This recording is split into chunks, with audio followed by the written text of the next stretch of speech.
What's up everyone, how are you all? Today we are back with another blazing Naruto story. What if Naruto gained Ice Devil Slayer magic after the wave mission? If you enjoy then please like, share and do comments. Naruto Namikaze slowly opened his eyes and saw nothing but white. White so bright it could have blinded him. Where am I? He spoke hoarsely. Slowly he pushed himself up until he was standing, albeit very wobbly. He looked down to see himself wearing his shinobi uniform, which was covered in tears, blood and dirt. As he brought his head up he remembered everything that had just occurred. After 3 years of mayhem, Naruto had finally brought down the darkness and ended the loathing that was the Fourth Shinobi World War. First he conquered Sasuke, his once best friend and forever rival. After periods of fighting, back and forth between the two rivals, Naruto finally landed the final strike onto Sasuke and sent him off into the afterlife, where now he could finally rejoin the family he once lost. Despite knowing he couldn't save his friend and the man he called his rival and brother, he was happy knowing that now no one else could be hurt by Sasuke's fixation with revenge and that he was now once again with his family. At the end of the conflict, together with Kurama, the nine-tailed fox, the two combined their power and finally after 3 long years of war, the two finally defeated Madara Uchiha and ended his long reign of tyranny. Even though it came at the cost of his own life, knowing that the people he cared about were now safe and with the newly found Shinobi alliance in place, an era of reconciliation could finally take over. "Hello?" Naruto called out, hoping to get an answer, but no one replied back.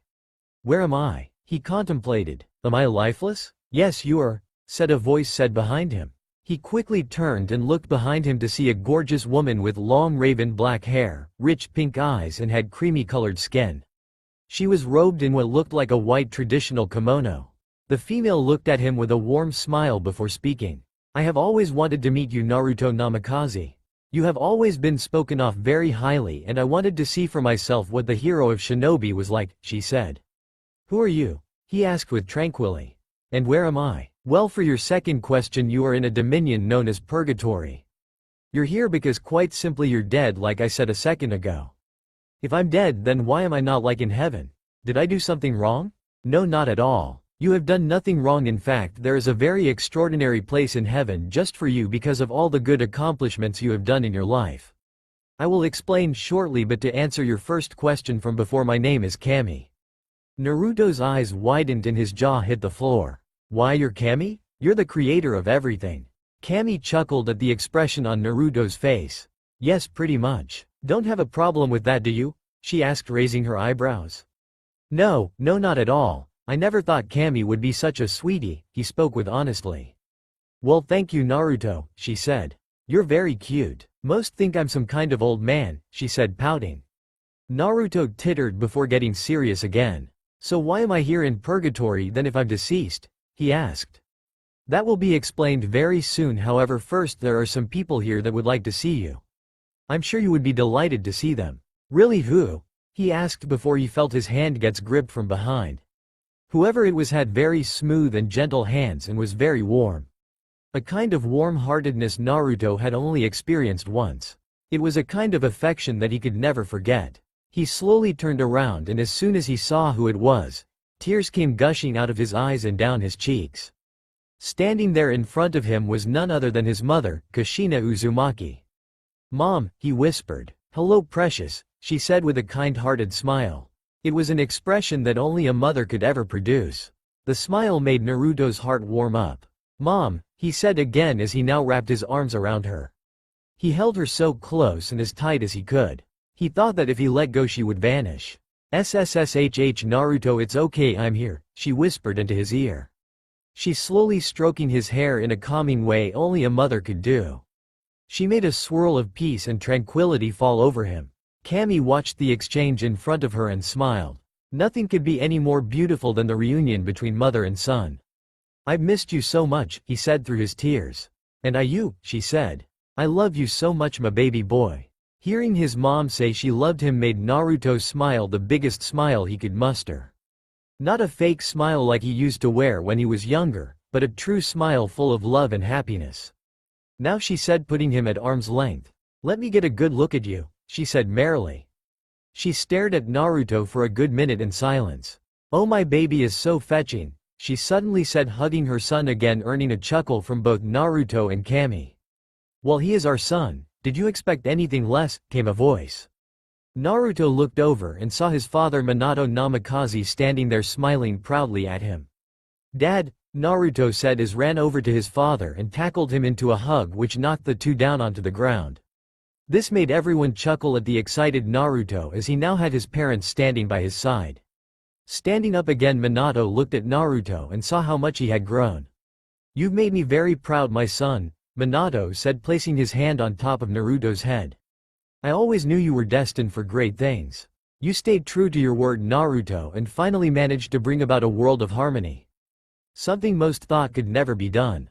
With the 5 great nations united, an era of peace can finally begin, Minato said, speaking very proudly at the achievement that Naruto had made, the one accomplishment he wished he could have brought about himself.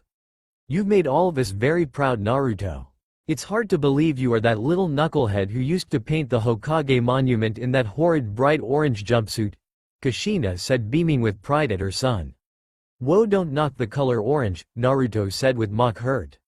Plus, if I could escape a patrol of Anbu and Jonin in bright orange, then I must have been doing something right. Everyone just rolled their eyes but had to admit escaping Anbu in orange was pretty damn impressive.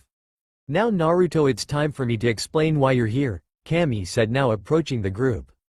Your parents both know of what I'm about to tell you and they agree that it's for the best as it gives you a chance to have what you missed out on.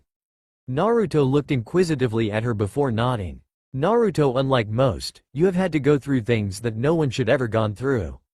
The sufferings that you have faced when you were a child and a teenager was so horrid, so monstrously cruel, that it took away your childhood and caused you many years of suffering. Although there are those that have suffered similar to you, none have had it to such a horrid degree than you have, she said with everyone nodding in agreement. Naruto even noticed that his mom and dad had tears going down their cheeks. The villagers turned their back on you for something that was out of your control. When humanity was born, I never imagined that civilization could be so cruel. Naruto didn't know what to say but turned towards his parents. When he looked at the two of them again, the tears just continued to roll down their cheeks. Naruto, they both said. We are sorry for what you had to go through. You shouldn't have had to go through any of it. You never should have received the pain that we burdened you with. I was a fool to believe the village would accept you as a hero, Minato said. And because of my stupidity it caused you great harm. We never wanted any of that to happen to you, sweetie. We had to watch everything that happened to you and it tore us up. We damned you to a horrid life, Kushina said. But that's not your fault, Naruto argued back. If you hadn't, then I might not have done the things that I did. I might not have been able to save and change Gaara. Granny Tsunade may have never become the Hokage. The Akatsuki could have collected all of the tailed beasts and the 5 great shinobi nations might not have become one. Kami sighed and walked up to Naruto and gently placed a hand on Naruto's shoulder, which gave her his attention. Naruto, we know you mean well, and yes, you may be right. If things didn't turn out as they did, then perhaps those certain events may not have played out. But that's an if. We can't find out what would have happened and can only speculate what could have happened. Naruto, despite not liking it, nodded, realizing that they had a fair point. He didn't deserve the treatment he had to go through, despite being the jailer of the Kyuubi. But he changed the people's opinion of him, didn't he? Didn't they finally accept him when he saved them from pain? Naruto, despite all that you have sacrificed, despite all that you have done, they all turned their back on you in the end. You even gave your life to save them and give them a world that could finally be peaceful. But still, despite it all, they just turned their back and walked away, Kami said. Kami then clicked her fingers and a huge oval-like screen covered the ground. Kami nodded for Naruto to walk forward and to look at what was being shown within the oval. He walked over and looked down to show a huge celebration happening in the lead village. Everyone looked happy and fireworks were going off and people were just having fun. Naruto looked over with a smile to where Kami and his parents were. They must be celebrating the end of the war, right? Naruto said. However, he began to frown when his parents looked away dejectedly and Kami bowing her head. Naruto turned his head back towards the oval screen. He didn't understand. If the villagers weren't celebrating the end of the war, then what the hell were they celebrating? It wasn't until he heard what the voices of the villagers were saying that it finally dawned on him. The Kyuubi brat is finally gone. Peace to Konoha at last. Never have to see that whiskered freak ever again. Good riddance. Now we don't have to worry about him influencing our children. A monster like him could never be the Hokage. Hearing those voices, tears were streaming down Naruto's face. How could they? After everything I have done for them, and this is how I am repaid. Still being treated like a monster. Even after I saved them more times than I want to count, he whispered. It wasn't until he saw a certain pink-haired kunoichi and a group of his friends did the final nail getting placed on the coffin. Sakura was gathered around with some of the other Konoha rookies at the Akamichi barbecue restaurant. However, he did notice that Choji, Shikamaru and Lee were not present at the gathering, but that was probably due to them being with their families. With Naruto gone, maybe now we can live peacefully at last. The idiot always did have a way of getting us into trouble. Kiba spoke while shoving his mouth with food. It best he is gone, Tenten said, nodding. If he wasn't around, then the Akatsuki would never have attacked Konoha. That way Asuma-sensei would still be alive. It's his fault I lost my sensei, Ino shouted. I thought I loved him, Hinata spoke quietly. But in the end it wasn't real. I should have seen him for what he really was. A monster, she said while gripping Kiba's hand, which caused said boy to start grinning like an idiot. He's always been nothing but a nuisance. It's because he didn't have any parents, so he couldn't learn what was right and what was wrong as well as gain some manners. He promised he'd bring my Sasuke back and he failed to do so. But instead he kills him. I hate him. Sakura spoke with venom as the others nodded their heads in agreement. The vision then faded and the screen then faded away. Naruto stood there for a minute taking it all in before his knees buckled and was on the floor gasping for air. The shock of those words caused him to have a panic attack. Seeing this, both Minato and Kushina ran over to him and enveloped him in a hug while Kushina slowly rubbed his back. Breathe, sweetie, take slow deep breaths, okay, Kushina spoke softly. Seeing her boy like this was tearing her up inside. She wanted to march right into that village and beat every single one of them to an inch of their life for the pain they have caused her son. Minato wasn't faring much better. How did I ever come to care for that miserable village was beyond him, he thought. Mom, Naruto whispered, drawing Kushina attention. Yes, sweetie, what is it? She asked while placing her palm on his cheek lovingly. It hurts, he said. Kushina had a look of confusion on her face before Naruto finished his sentence. My heart. It hurts so much. Hearing this, hearing her boy in so much pain broke Kushina. Tears flowed down her face and she gripped her son tightly and stroked his hair soothingly. I know, baby, I know. You don't deserve this kind of treatment. You're saint compared to those fools. Another screen formed in front of them, causing Naruto to look away, not wanting to watch anymore. Do not turn away, Naruto. This is something you will want to see, Kami said, causing Naruto to slowly turn his head and look in the screen. What he saw made his eye widen slightly. Standing in a small clearing just outside the Leaf Village was Kakashi, Lee, Choji, Shikamaru, Neji Tsunade, Shizune, Iruka, Ayame, Tuchi, Gaara, Tamari, Kankuro, and the other cages. They were huddled in front of a small stone monument that with the Leaf Village symbol and the symbols of the Uzumakis. It's weird that he actually gone, Choji said as stared at the monument standing next to Shikamaru and holding hands with Ayame, who was silently letting tear pool out from her eyes. It's not right. It should be in the village where everyone can see it. I thought those damn villagers had put those prejudices against him at rest already, she said in between sobs. I guess it was all fake, Tsunade said as she struggled to hold her tears as she stood with Shizune and the other cages standing behind her. But I don't understand how Sakura and the rest could treat his memory like this, she said, scowling at the thought. Shikamaru sighed. The past few days had been stressful on the young shinobi, and all the stress from the war had tired the man out. He looked older than his years. Sakura and the rest have greatly lost my respect. I'm surprised at Ino, he said, shaking his head. The way she has been speaking about Naruto makes me want to cut ties with her completely, he said, with Choji nodding in agreement. He may not be seen as a hero in this village, but will always be remembered and praised in the mist like the hero he was, Mai Terumi said as she placed a lily on the monument. As he will in the sand, Gaara said, biting a final farewell to the man he called brother. And the cloud, muttered.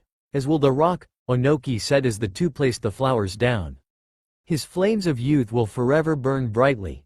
Lee said with Guy muttering the same as the two placed their flowers on the monument.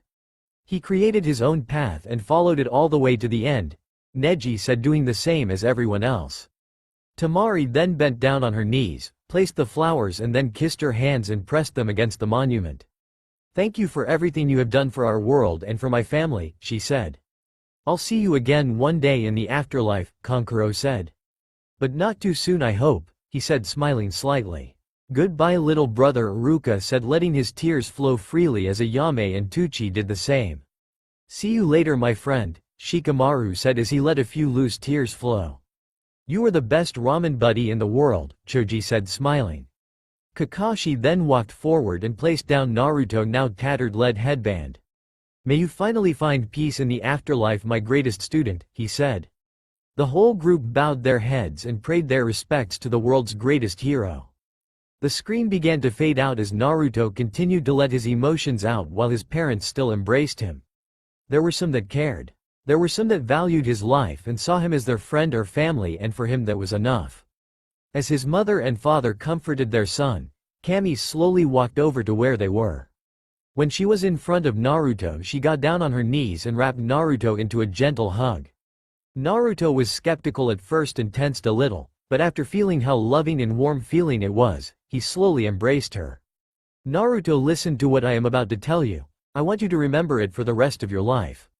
Of all the people that have been born into the world, no one has more heart than you. You are so full of love, care and forgiveness that it gives you a heart of gold. No one could ever come close to the sacrifices that you have had to make. You care for others, even those that don't care for you, and show forgiveness to those that don't deserve it. You are truly one in a billion, Naruto. You a true miracle child that no one could ever replace, and you deserve so much more than what was given. You have a great power within you. And I don't speak of the power given to you by the Kyuubi. I mean your own power, the power to change people and bring them to the light. This was a power that can't be rivaled or taken by anyone. You realized that something that very few ever learn. That with great power comes great responsibility. Those fools back in Konoha don't know anything. All that you must remember that despite what those people think, there are people that truly care and love you. Your mother Kushina, your father Minato, your sensei and godfather Jiraiya, your sensei Kakashi, your godmother Tsunade and your adopted grandfather Hiruzen, friends and even your allies. It's these kinds of bonds that helped shape you into the man we see before us and the man that we are all so proud of. The man that deserves to be called a hero. After Kami had finished talking, everything was silent. Naruto took a few deep breaths and finally began to calm down. He stared up at Kami, now with a small smile plastered on his face. Thank you, he said while hugging Kami again. You don't know how much that means to me to hear someone say that. Naruto, Kami said, I want to give you a chance. A chance that has never been offered before, and a chance that I will only ever offer to you this once. Naruto looked at her in confusion, not understanding what she meant. Minato and Kushina stood there calmly, knowing what the offer was, and were curious how Naruto would take it. Naruto, I want to give you a second chance at life. Immediately Naruto's eyes widened and jaw dropped slightly. I can have a second chance? He thought. I want to give you a chance to have something you missed out on. Love, friendship, respect, family. What you had in the elemental nations was false, however I can take you to a different place. A new world. A world unlike the one you previously lived in. Naruto leaned in, curious about this new world that Kami spoke of. This world is known as the magic world. Instead of shinobi they have mages. Instead of chakra they have magic. Whoa, Naruto exclaimed. Magic's real? As in the hold shooting pretty lights out your hands kind of magic? The three adults chuckled at Naruto's take on magic. Something like that, Kami said as she began to explain what magic really was. Magic is somewhat similar to chakra, you see. Magic is the physical embodiment of the spirit. When the physical spirit of an organism connects with the spiritual flow of nature, the spirit forms magic as a product of the connection.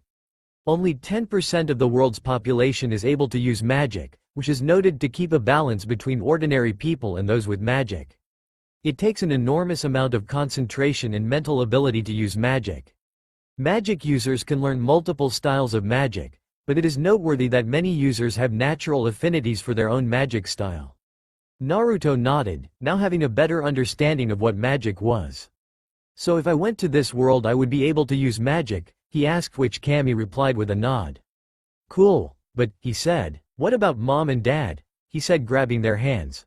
I have just got them back, and if I go, then I'm going to lose them again. Sweetheart, Kushina said, you will never lose us. Even though you won't be able to see us, hear or feel us, I and your father will always be watching over you, and you will always be in our hearts. We want you to be happy, Naruto, Minato said. If you came with us now to the afterlife, you will be missing out on so much. True friendship and the love of a family. You need to experience these things just like we and everyone else has. You need this, son. You need to take this chance. Naruto bit his lip and was about to speak up before being interrupted by his mother. No buts, Naruto, she said, placing her hands on her hips. You're doing this. We will see each other again one day, and when we do we won't ever be separated again. She lifted her hand up and stuck her pinky finger out. Naruto hesitated before signing with a smile. He pulled up his pinky finger and locked it around his mother's. Okay, I'll give it another chance. Both Kushina smiled proudly, happy with the decision that he just made. They both placed their hands on his shoulder before Naruto then turned to Cammy. I will go to this new world. Thank you for offering me a second chance at life, Naruto said, bowing slightly. You're welcome, Naruto. Now before I send you, go and say your goodbyes to your parents, she said calmly. Naruto nodded and turned around and embraced both his parents into a family hug. Tears once again slowly made their way down all their cheeks, as recently reunite family would be apart for a little while longer. Take good care of yourself, sweetheart. Remember to be polite around others, eat your vegetables and go to bed at a reasonable time, Kushina said, making both Naruto and Minato chuckle. Make lots of friends, friends that care about you and like you for who you are. Don't ever let anyone try to change you. I want you to meet a nice girl and fall in love. Well, Naruto, Minato said. All I can say is good luck in your new life, and I know you will continue to make us both proud. And listen to everything your motormouth mother just told you, he said, which earned him an elbow in the ribs by Kushina. Mom, Dad, thank you. I know I have said this before, but I'm going to say again. I'm so proud that I'm your son. I couldn't have asked for two better parents. Hearing this, both Minato and Kushina hugged their son one last time before fading away from sight once again, returning to their spots in heaven. However, before Kushina could completely go, she left Naruto with one last message. By the way, Naruto, I want lots of grandbabies to spoil, she said, winking before completely fading away. When she said this, Naruto blushed furiously. That was the last thing he was expecting his mother to say to him. Guess I have got no choice now, he said, chuckling. Your mother is certainly an interesting woman. There are not many people like her, Cammy said with a slight chuckle. Yeah, she is one in a million, he said lovingly before getting back to topic. Before I go, may I ask another question? Cammy nodded her head and listened to Naruto's question. If I'm going to have magic, what kind of magic will I be able to use? He asked. Ah, well, you see, anyone with magic can learn any type of magic, really, Cammy said. However, usually the first type of magic you learn will usually be your strongest form of magic and will be the one you use the most. Most mages only learn one type, however few do learn other types of magic just in case. Okay, Naruto sighed. So I'm going to have to find someone to teach me magic first? That's correct, but don't worry about it. I'm going to send you to a place where you can learn one of the strongest magics around. A very powerful lost magic which only a handful of people will use. This got Naruto excited. What is it? What's it called? His excitement made Cammy chuckle. You will have to wait and see. Naruto frowned and grumbled something unintelligent before nodding his head in agreement. Step forward, Naruto, Cammy said, and placed a hand on his forehead. You're going to feel a little weird and black out, but when you wake up, you will be in the new world of Earthland. Naruto nodded but quickly spoke up before Cammy could proceed. Cammy, if it's okay, could I make one small request? Cammy lifted eyebrows in curiosity before nodding. The scars that cover my body, he said. I want to keep them. I don't want them to fade away. Cammy looked somewhat in surprise by the odd request. May I ask why, Naruto? They help tell the story of my past. They are a part of me and everything that I have been through. They remind me of my failures. I want to keep them so that I can remind myself of who I am and what kind of life I have had to lead up to now. That way it will help motivate me in becoming stronger. Are you completely sure, Naruto? I am, he replied simply. Very well, she said and once again placed her hand onto his forehead. For now Naruto Namikaze, this is goodbye. I hope to see you again one day. But not too soon I hope, she said winking. Naruto smirked before everything felt like it was spinning. His body went numb and he felt like he was falling. Within seconds Naruto blacked out before disappearing. Good luck Naruto Namikaze, Kami said before she fading away. Naruto slowly opened his eye to see himself standing in front of a cave with weird gems glowing yellow. As Naruto tried to move, he felt something inside his chest. When he looked at his chest, he saw the same glowing gem poking out from the center of his chest. What the hell, is all Naruto cold say before he caught his reflection in the lake beside him. What the hell, I'm freaking 6 years old, what the hell Kami? Yelled Naruto before he heard a roar. Please tell me that was my stomach, said Naruto. He slowly turns around to find himself face to face with a dragon. The dragon was about 10 feet tall with the same glowing gem as a horn. Its scales was a cloudy gray with what looked like lightning bolts marking on each scales. The dragon's golden eyes looked at the small child with the glowing gem that shone so bright within him. Human, what are you doing here with my lacrima inside your chest? Asked the gray dragon to the small, sweet child. I just woke up here after meeting Kami and getting another chance at life. If you like I could tell you my story, replied the Naruto as he sat and told his story to the dragon. I see, so you came out of my lacrima and somehow some of it got stuck inside you. Well then how about I train you in magic? I will teach you Dragon Slayer magic. Since I'm a lightning dragon, that will make you a lightning dragon slayer. As well, you will be a 3rd generation dragon slayer because of the lacrima inside your body. My name is Kaminari, I am the queen of lightning and thunder dragons and I will be your mother in this world. Announced Kaminari as she picked up the child and put him on her back and started to fly away. Yes mom, Naruto said as he fall asleep. Naruto slowly opened his eyes as the rising sun hit his face from a hole in the cave's roof. There wasn't a cloud in the sky and for a moment the world seemed so peaceful. The 9-year-old slowly got up and he started to hear voices from outside the cave. As he got closer to the exit, he heard the voices getting louder. I know I have to leave on July 7th x 777, but it's going to be hard. Over the past 3 years I grew attached to the little brat, he heard the voice of his foster mother. What does she mean by leave on the July 7th x 777, thought Naruto as he walked out of the cave. As Naruto walked out of the cave, he looked about for his foster mother when he saw her laying down by the lake. He came to a sudden stop when he noticed a man the same size as his foster mother wearing the armor of a warrior and a helmet with what looked like horns on each side. He had long golden hair, his eyes were a gray, storm cloud color and he was holding a big hammer in his right hand. Ah Naruto, you're awake, good, I would like you to meet a friend of mine, Thor the Thunder God, Kaminari said as she started to stand up. Oh, so you're the one with the strong magic signature. Everyone has been feeling it for the last 3 years. I can see why, the magic just tumbles off you like waterfall splashing into a dry creek. You remind me of the boy I took in. Maybe, one day you can meet. Anyway, Kaminari, I got to go, do not forget the date. Thor said looking at the dragon with a serious look. Then he was gone in a flash of black lightning and a thunderclap. How can I forget, replied Kaminari in a sad voice. Are you okay mom? Asked Naruto. I am fine Naruto. Come on, I want you to meet 2 of my friends so you can get to know the smell of other dragon slayers, said Kaminari as she picked up Naruto and started to fly away. Who are we meeting mom? Asked Naruto. The dragon of fire, Igneal, and the dragon of the sky, Grandini, and you better be careful around Igneal. He's hot-headed and might attack us first before talking, replied Kaminari. Flying over a small forest they saw a small opening in the distance. This was where the wind felt pure and clean. Naruto saw a dragon with sky-blue scales and what looked like blue fur that appeared soft and fluffy like a cloud. The dragon's chest and neck were covered in golden chains that sparkled in the sunlight.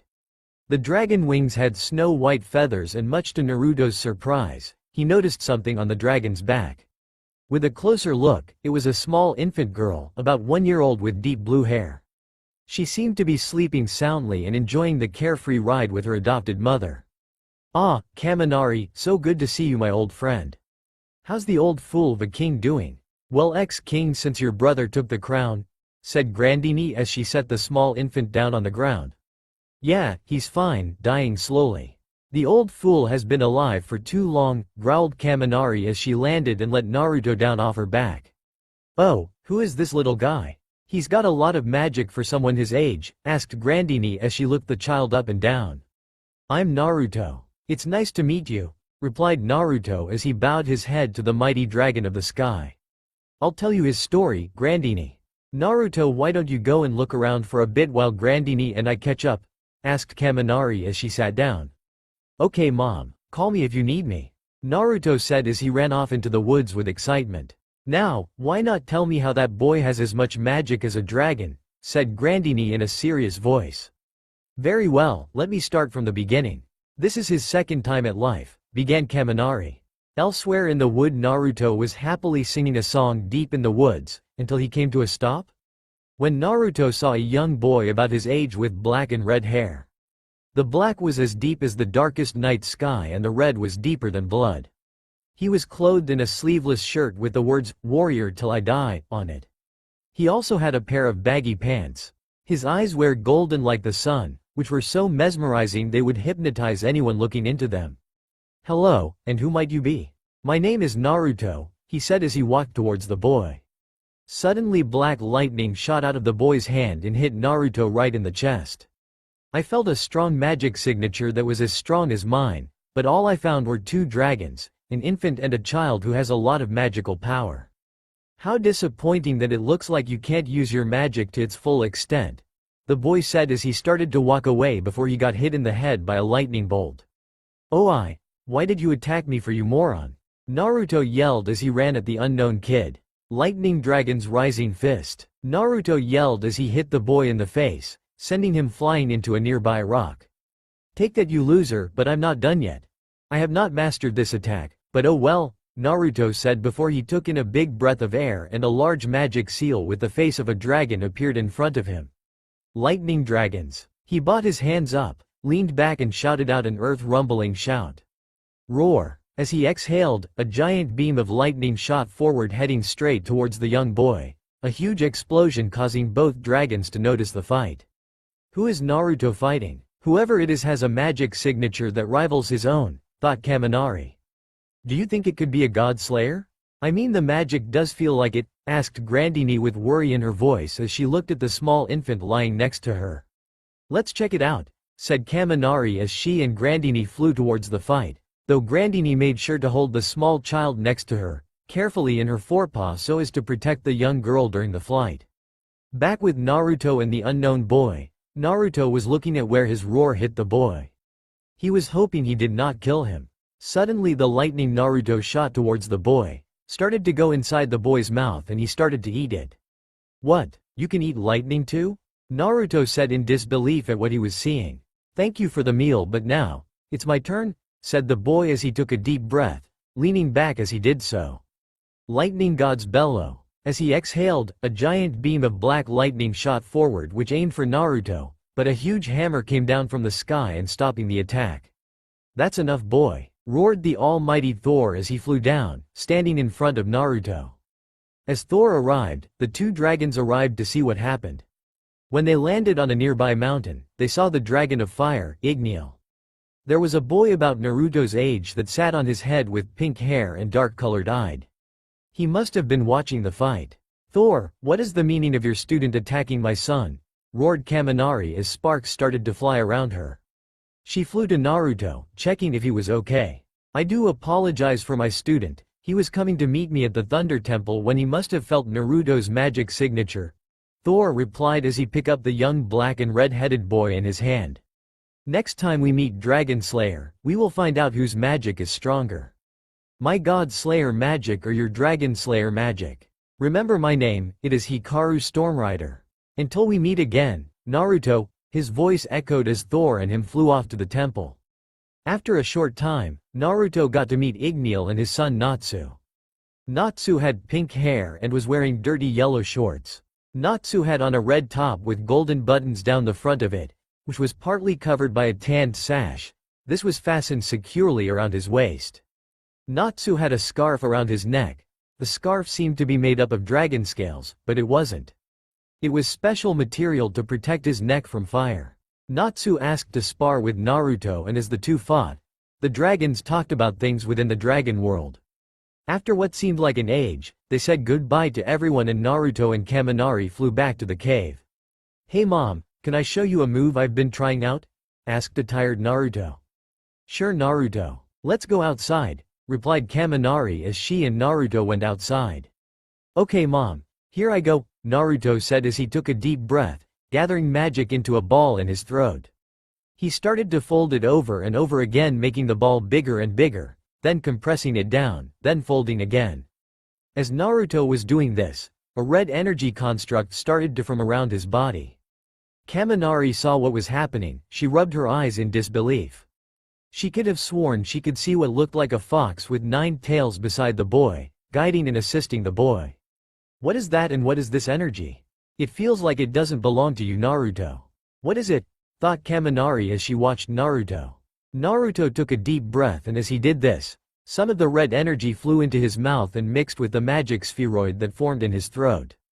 Tailed Beast Bomb. As he exhaled, a giant ball of black energy that shot out of Naruto's mouth and hit the rock he had aimed at, but nothing happened.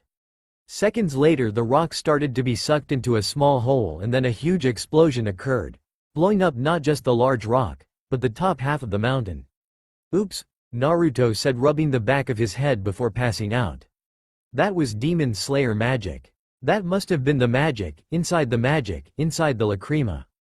However, that can't be. The lacrima is lightning magic based. I know that because I made it. Therefore, how does he know Demon Slayer magic? Could the demon from Naruto's past life that was sealed inside him been turned into lacrima? Thought Kaminari as she picked up the child and took him to the cave to sleep. The next day Naruto awoke to find a note telling him to explore the nearby towns. He was expected to meet people and to learn about the world, at least for the next 3 years, and for him to wait for a return. 3 years later. X 776. Naruto had been exploring the towns around the mountains, but he was getting very impatient waiting for Kaminari's return. He lived at a small village at the foot of the tallest mountain. Naruto met a lot of people. He was staying in the village called Clover Town.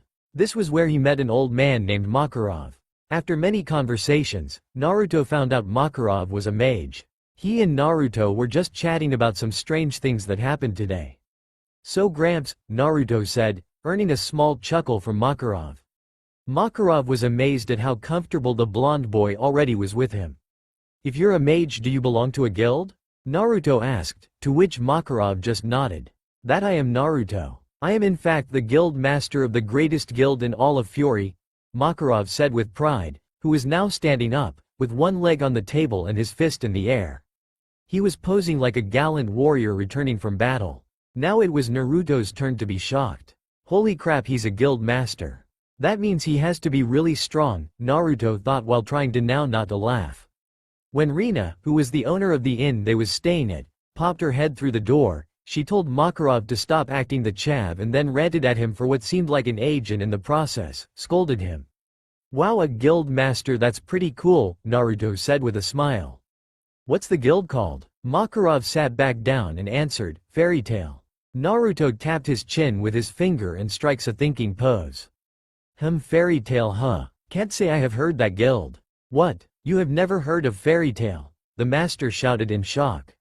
We're known throughout the land as the best. Where have you been living, in a cave? Naruto chuckled. Yeah, I have been living in a cave for a bit.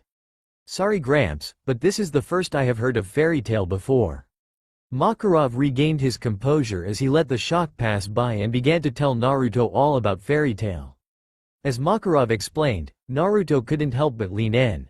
This guild sounded amazing. It sounded completely different to the few that he had heard of, and loved the fact that Makarov said Fairy Tail always seems to get into trouble due to being quite destructive.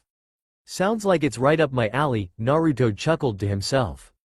Makarov saw the look in Naruto's face that he was enjoying hearing about Fairy Tail. Perhaps we have a future new recruit, he thought. After finishing their dinner, the two stayed in their place and continued to talk.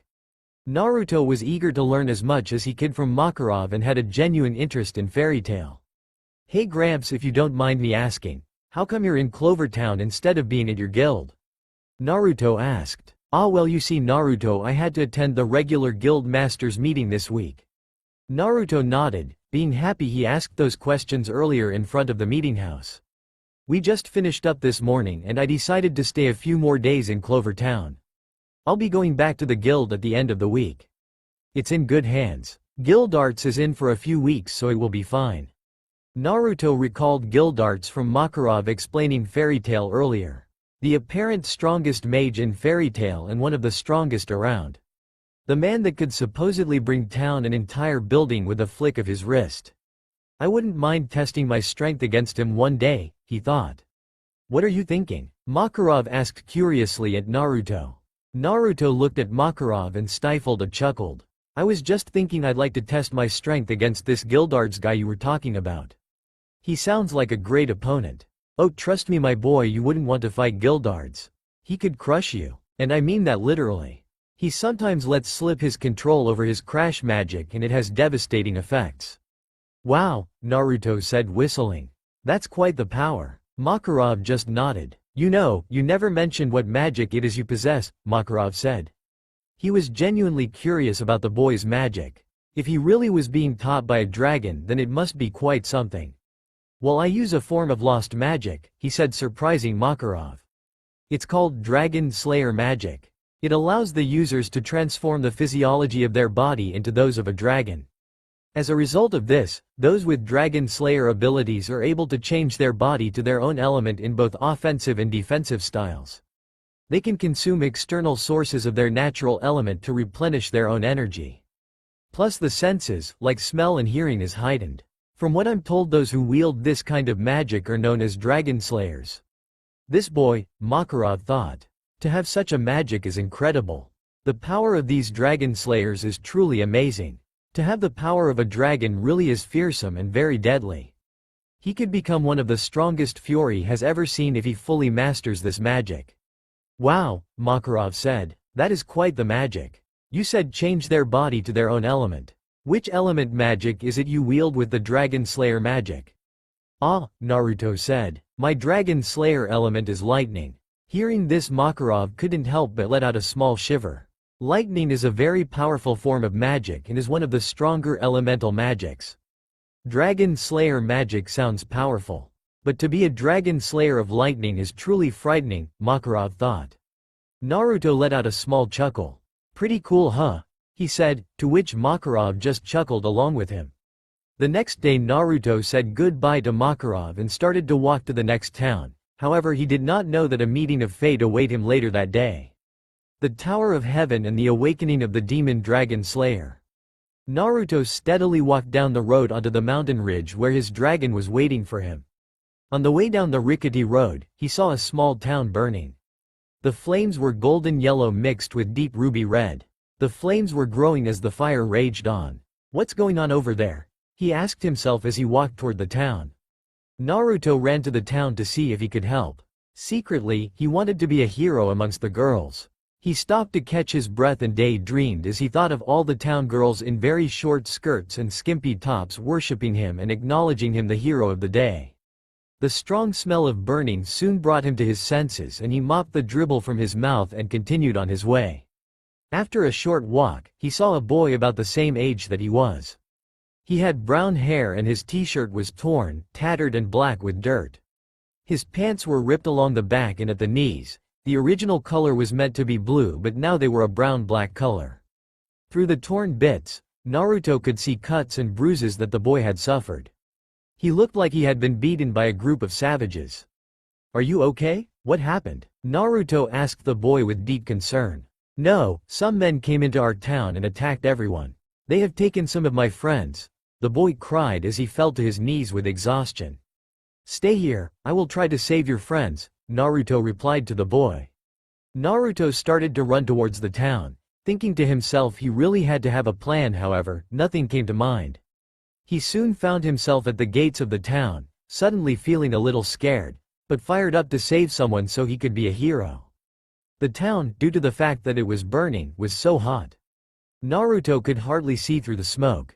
Naruto was filled with sadness as he witnessed bodies all over the place. He looked at the side of the road. He spotted a man in a black coat and wearing a mask. He was dragging a girl who had jet black hair. She was wearing what appeared to be slashed blue dress. The man then tossed the girl into a cage with some other people around her age. In the distance there were two more men wearing identical coats to the first evil man collecting up more survivors and putting them in cages. Elsewhere outside the town, "Where have you got to, you little brat?" said one of the men in the black coat. He walked towards the boy who was hiding behind a rock nearby. He had got away from them in all the confusion. The boy tried not to cry, but it was too late. The man spotted him and stomped towards him in a menacing manner. "No, no, stay away please, stay away from me." The boy yelled with tears streaming down his face. The man moved his hand in front of him to grab the boy. From out of nowhere the boy got angry. Out of rage he summoned some sort of magic. Suddenly his temper caused a tree root to come out from the ground, bound by a spell. When the spell broke into its full force, the root tied itself around the man's neck. The more the man struggled, the tighter the root squeezed the man's neck until it was snapped. "That's some rare magic you got there, my friend," said a boy who came out the woods. He had black hair with red highlight like blood running through his hair. He was clothed in a short-sleeved shirt and army shorts. "Who are you?" asked the boy, a bit scared of his untold magic. "My name is Hikaru Stormrider. I am a lightning god slayer. I was just wondering if you would like to join my guild? I can give you and your friends a new home, where no one can hurt you. Now tell me your name and if you would like to join," replied Hikaru as he gave one of his hand out to help the boy. "Yes, I would like that, and my name is Billy Wood," the boy now named Billy said as he took Hikaru's hand as they hiked toward the town. Back with Naruto. Naruto was dragging one of the men in the coat towards the docks. After finding out where they were going to take the children, he sent the man as a warning to the other men. "Please, stop. If they find out I took you there, the boss is going to have my head on a stick." The man begged as he was thrown into a boat. "Drive the boat now," said a very mad Naruto as he hopped into the boat. While sailing to what looked like a tower, the man got increasingly agitated. They soon docked. Naruto fired up his rage and knocked out the man and took his coat. Naruto walked towards the tower.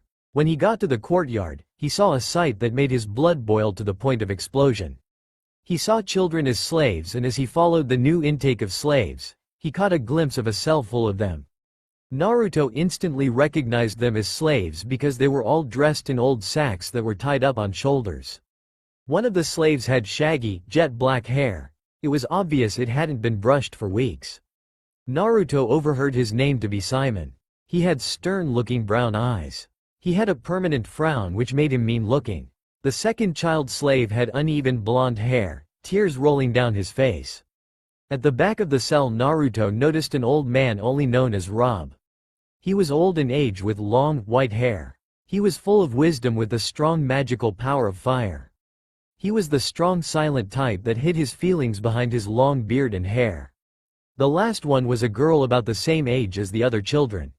She had short, scarlet red hair and had cuts all over her body. She had an eye patch on her right eye. Naruto walked towards the guards. "Oh, you're back, so where the new slaves?" asked the man in the red coat. "Oh, I got something better than slaves," Naruto said, taking his hood down. "Wait, who are yo?" The man was about to ask before he was hit in the head by Naruto fists, knocking him unconscious. "Lightning Dragon's Thunder Bullet," Naruto yelled as a lightning bullet hit the other guard. "Who are you?" asked the red-headed girl. "I am Naruto and I'm giving you all your freedom back," Naruto replied. Naruto saw the shocked looks on all their faces as he made his way to the old man's cell. Everyone was eyeing him curiously at what he was going to do next. He stood in front of the cell and shot out a small beam of lightning and destroyed the lock. Everyone looked at him shocked, but a young red-haired girl spoke up. "Why, you're a mage," she stuttered out, to which Naruto nodded. "That I am," he replied. "What's your name?" "I am Urza," she replied softly. "It's nice to meet you, Urza. I want you to know that I'm here to save you all," he said sympathetically. "I'm going to make sure each and every one of you leave this place forevermore." With this said, everyone from child to elderly had a look cross their face. A look that basically said there was still a promise that everything was going to be okay. Naruto went round to every cell and blasted each lock of the cell doors. As they began to pour out of their cells, little Urza Scarlet spoke up again. "Why are you rescuing us? Why do you want to save us?" Everyone remained quiet. They too wanted to know why this young lad was risking his life to protect them. He didn't need to. He didn't even know any of them, but yet here he was. Looking at Urza, who was about a head smaller than him, he simply smiled and said, "Because what they're doing is immoral. Every single person should have liberty. I'm going to fight in order to free you all. That's a promise. I never break my promises." His smile, however, turned to a frown when he noticed her right eye. "Those bastards," he thought, and his fists tightened. His words caused Ezra's eyes to widen as she remembered what Jelal had told her. "We have to fight." She repeated the words to herself. She gained a determined glint in her lone eye as she picked up one of the dropped weapons lying on the floor. "We have to fight. Stand up for freedom." Stimulated by her words, the rest of the slaves stood up and armed themselves with what they could find. Naruto smiled at their willpower and gave a smile and a nod. "Follow me. I'll show you the way out," he shouted, running to and up the stairs he'd come down from. After arriving outside from their lockups, Naruto and the slaves came face to face with an army of cultists hell-bent on crushing Naruto and the revolt. "You think you can rebel? Put them all down," the head of the cultists' army shouted to his men. Both sides charged at each other with battle cries as they began clashing swords in a massive battle, with the slaves fighting as hard as they could for their freedom. "You won't take advantage of us. Kill them all. Slaughter all the slaves," the cultists shouted. "Bring in the mages to take out that blonde-haired punk," Naruto heard, which caused him to grit his teeth. Naruto rapidly turned around and faced Urza, who was fighting close by him. "You seem to be the leader of these guys. Tells everyone to stick to fighting the guards while I take out the mages." He took off from the main group and rushed towards the group of mages that were being assembled. The group saw him and began charging up their spells. "Oh no you don't," Naruto said as a spell seal appeared in front of him. "Lightning Dragon's Roar," Naruto yelled as a big beam of yellow lightning shot forwards. It took out half the group. Then Naruto turned around. He saw one of the guards attack Ezra from behind. Naruto ran as fast as he could to stop the man's sword from cutting Ezra. As Naruto blocked the move, the sword went into Naruto's left eye, cutting him so deep it caused him to become enraged. He kicked the man away with all his might. "Everyone get to the boats now." As the slaves got to the boats, he followed, holding his eye so no one could see the damage and from the blood to prevent from scaring the little ones. "Where's Ezra, old man?" Naruto asked. "She went to find Jelal," the old man replied. "Damn it," Naruto said as he ran back to get the red-headed girl. Urza arrived at Jalal's location. She'd freed him from his restraints, but she had then noticed that something was off. He started ramble nonsense about what true freedom was. He went on about how right things were here. He was adamant he wasn't leaving. He then used some strange magic to kill some cultists that had been badly beaten. They were barely clinging to life. She had pleaded with him to run away with her and explained how all of their friends were waiting for him, but then he started to rant about Zarif and the need to complete the tower. Urza thought he was acting strange because he was tortured in such a way no words can describe.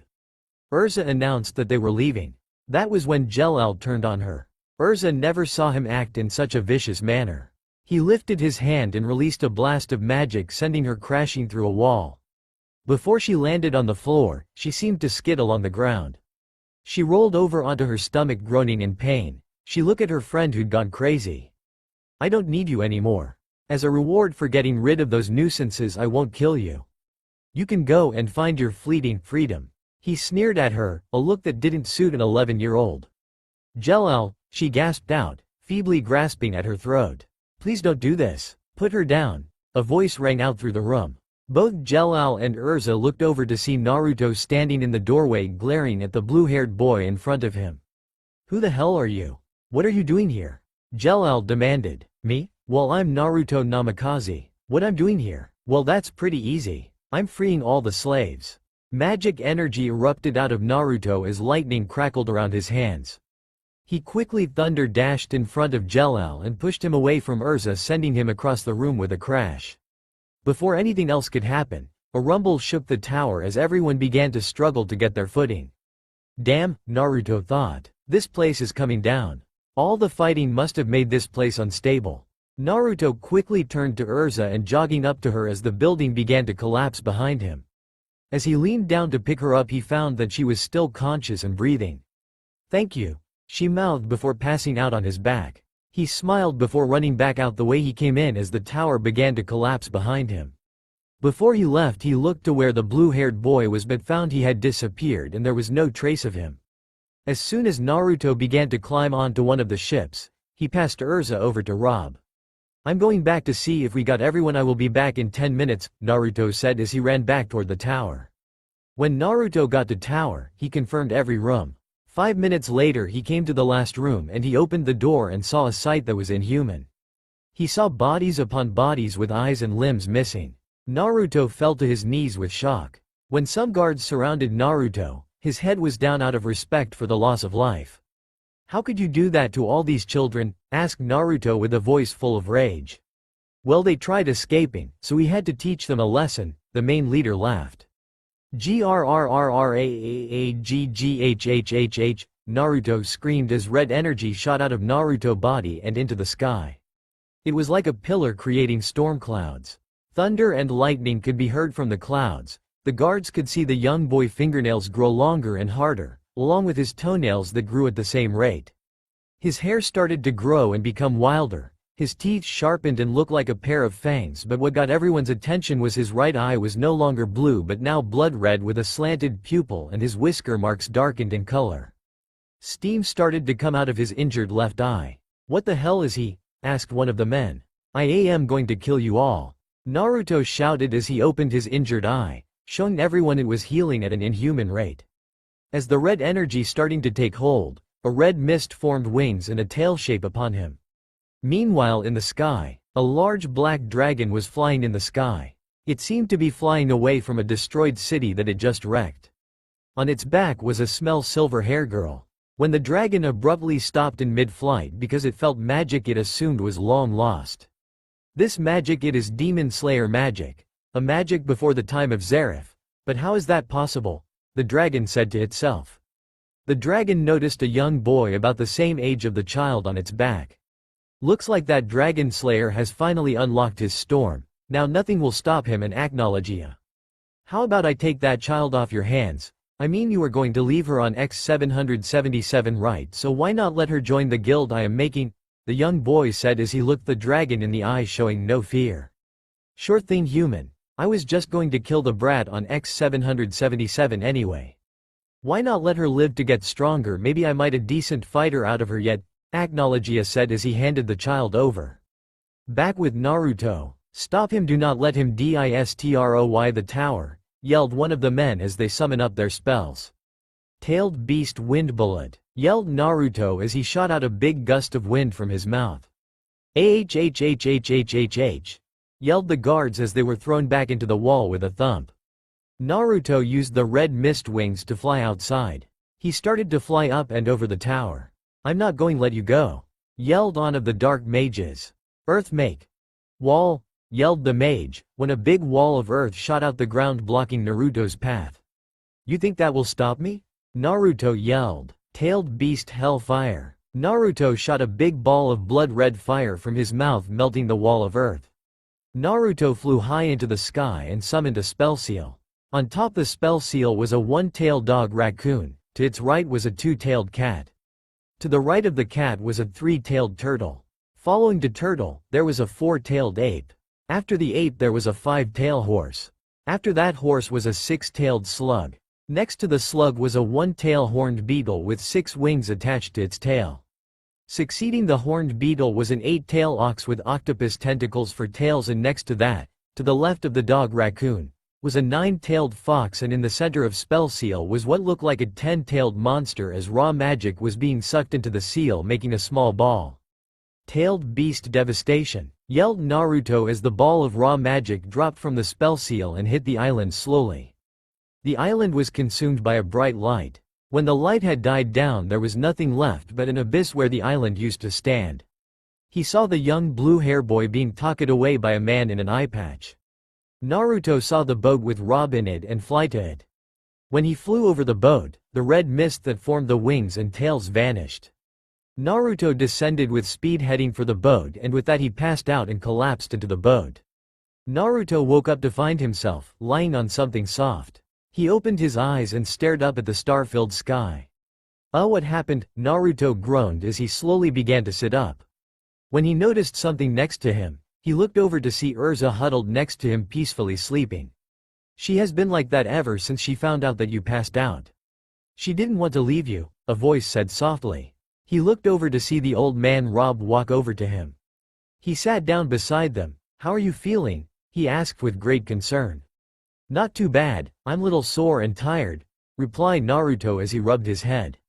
Naruto looking down to see at his side had been bandaged up. There were a few first aid boxes on the ship. I bandaged you up when you passed out, Rob said. Naruto hesitated before Rob quickly spoke up. Don't worry, I saw the scars, but I won't mention them to anyone at all. For someone so young you seem to have been through a lot. It was just me who bandaged you up. No one else saw them, mind you. Naruto took a deep breath, thanking some deity that no one else saw the scars. He wasn't embarrassed of them, he just didn't want many people knowing about them until he was ready. Thank you, Naruto said. I owe you one. The old man gave a wholehearted laugh at Naruto. My boy, if anything it's the least I could do. You just saved us and gave us our freedom back. Either way thank you again, to which Rob just agreed. When Naruto looked around he saw they were on the shoreline and could see a Kane resort just off in the distance. We landed on shore just over an hour ago. Thought it best to stay put for a little while and enjoy some relaxation. Naruto nodded but spoke up. Where's everyone else? Many on the ships took off as soon as they got to land. My guess is that they just wanted to go home. Though some of the offspring I haven't seen, but then again there were a lot of ships sailing off so they must have landed somewhere else. Are you part of guild? Rob asked, to which Naruto shook his head. Not at the moment, but there is one guild that I do plan on joining once I'm ready. Which guild is that? Rob asked. Naruto said, Fairy Tail. Rob had quick look of surprise cross his face before he grinned. Ah, so you want to join Fairy Tail too, huh? Little Urza here wants to do the same. Now that she knows she has magic, she can make that dream a reality. Makarov would like you too. He's always looking for new recruits to join the Fairy Tail family. You know Gramps? Naruto said in surprise. I used to be a part of Fairy Tail, he said, turning around to show the large Fairy Tail mark on his back. He and I were great friends and went on many journeys together. How do you know Makarov? Rob asked, to which Naruto told him about meeting Makarov in Clover Town, stopping a bank robbery and Makarov inviting him to Fairy Tail. When their discussion began to quiet down he glanced over at Urza still sleeping next to him and once again frowned at her right eye. Hey old man Rob, what happened to Ezra's eye? Naruto saw the sad look cross onto Rob's faces as the two looked down at Ezra's sleeping form. About a week ago the children tried to escape. They got caught but decided to only reprimand Urza. They persecuted her and cut her right eye out. Naruto grit his teeth in antagonism. How dare they do that to her, he thought. She is an 11-year-old girl. I tried to use my magic to give her my eye, but the age gap between us is too great for the magic to work. Everything was quiet for a minute, only the sound of the waves against the sand could be heard before Naruto spoke up. You said Urza was going to join Fairy Tail, right? To which Rob nodded. And Fairy Tail treats each other like family. Since we're both going to be part of Fairy Tail one day, then the two of us will be family. I always shield the people that I see valuable to me. Urza, I can tell, is going to be very valuable to me. I won't have someone that I care about be in pain like this. The blonde paused as he looked Rob straight in the face, a look of pure seriousness shone. I will give her my eye, Naruto said, which caused fright to spread across Rob's face. But you hardly know her. You would really do this for someone you barely know? To which Naruto simply nodded and gave him a small smile. Like I said, Urza will be family to me one day. That's all the reason I need. This boy, Rob thought. He is genuinely exceptional. I see why you like him, Makarov. He really would be a great addition to Fairy Tail. Rob sighed and looked at the two. The two of you look close enough in age so it should work, Rob said. Come closer and we can begin, to which Naruto did. My magic is known as soul magic. It's a form of lost magic. It can replace things such as an eye or limbs, but it's had to come at a cost. A sacrifice has to be made. In this case you could say an eye for an eye, literally. Close your right eye, Rob said, to which Naruto did. Rob gently placed his hand on Naruto's eye and his other gently on Ezra's eye, hoping not to wake her. Soul magic, Rob whispered. Exchange. A small light erupted from Rob's hands and covered Naruto and Ezra's eyes. Naruto began to feel a tingling sensation take over his before he felt what he could only describe as a pop sensation.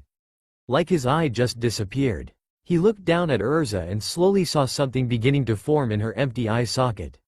Within a minute, the exchange was complete. "It's done," Rob said as his magic began to die down. He brought his hand up to his eye and could feel the emptiness in it.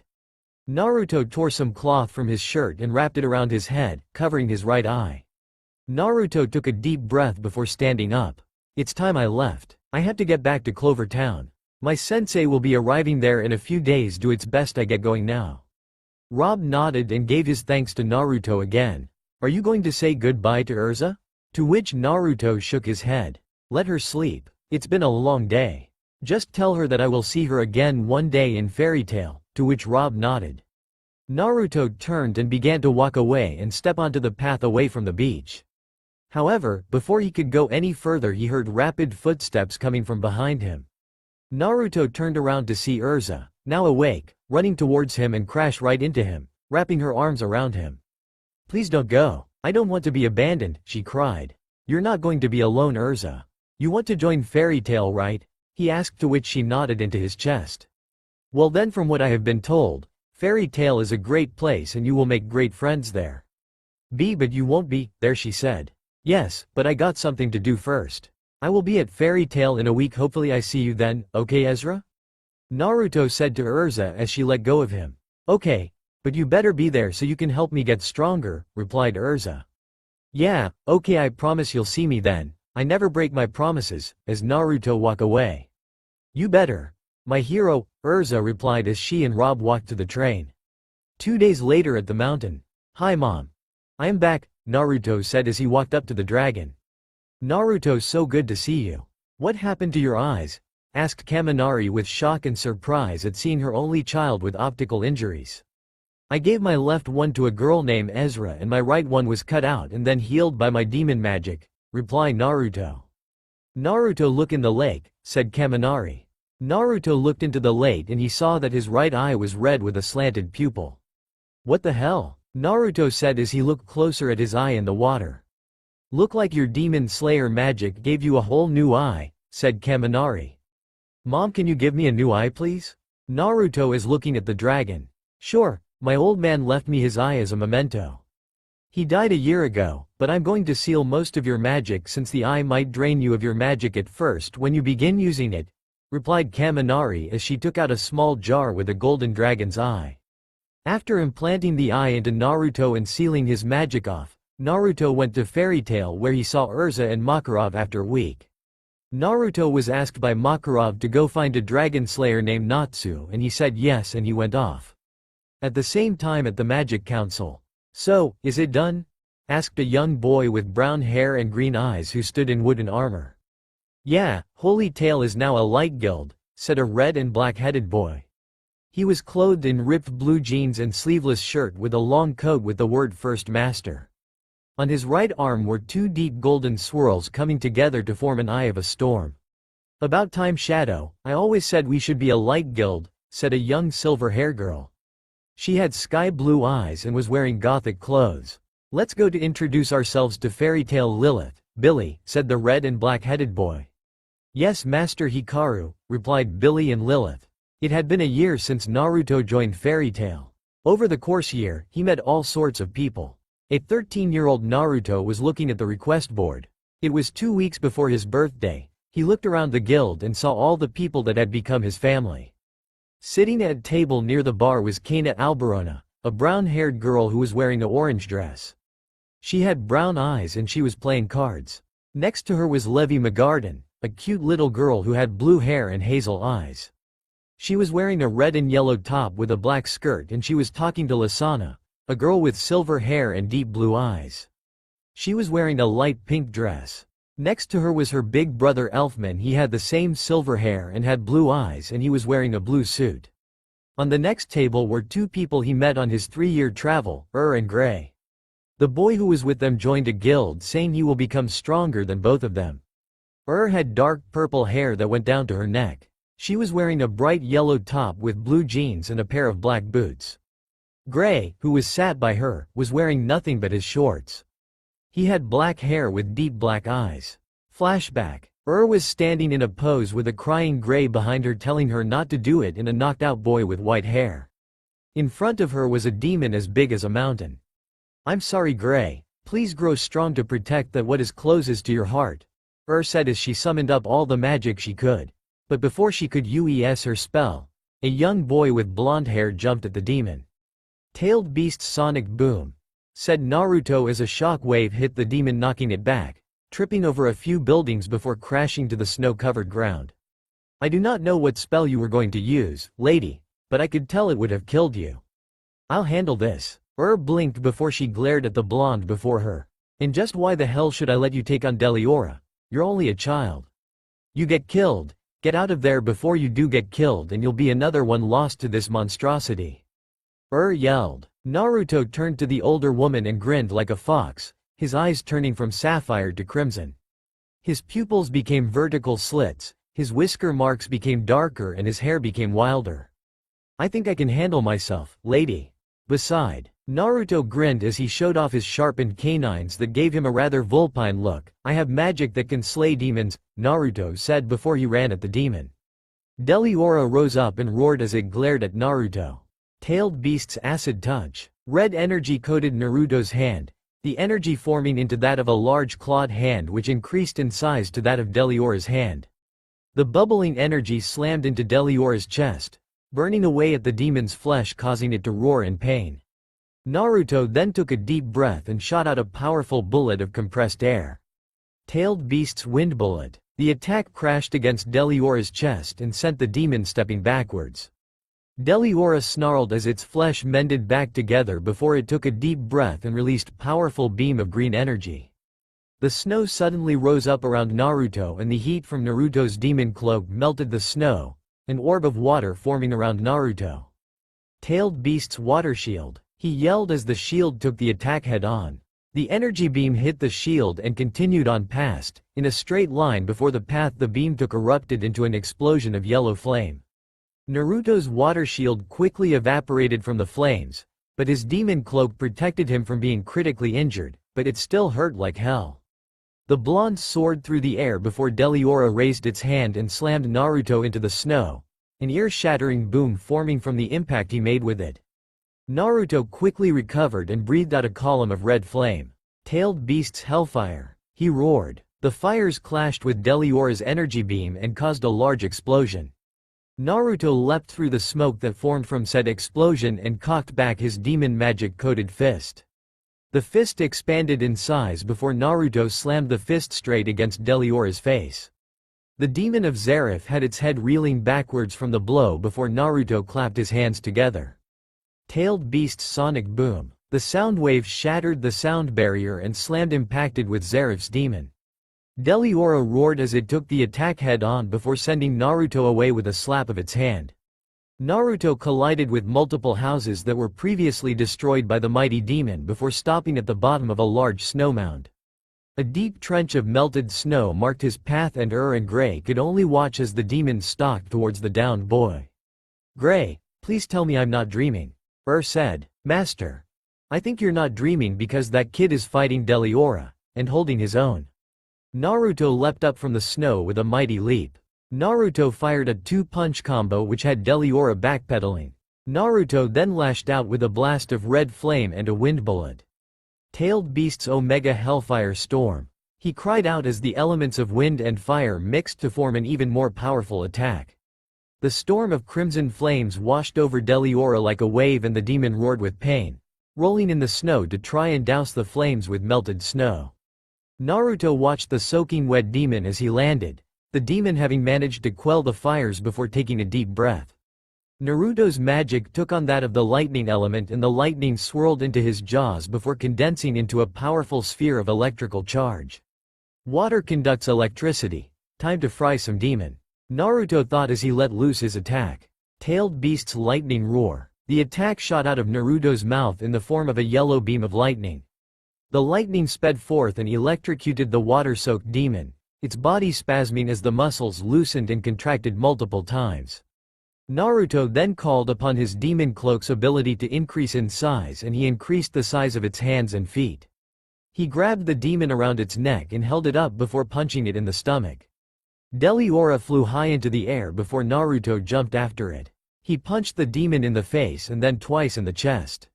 He kicked Deliora in the stomach before wrapping his hands around the demon's throat and positioning the larger being above him and backflipped, using the momentum to add power to the double kick he used on the demon's lower abdominals.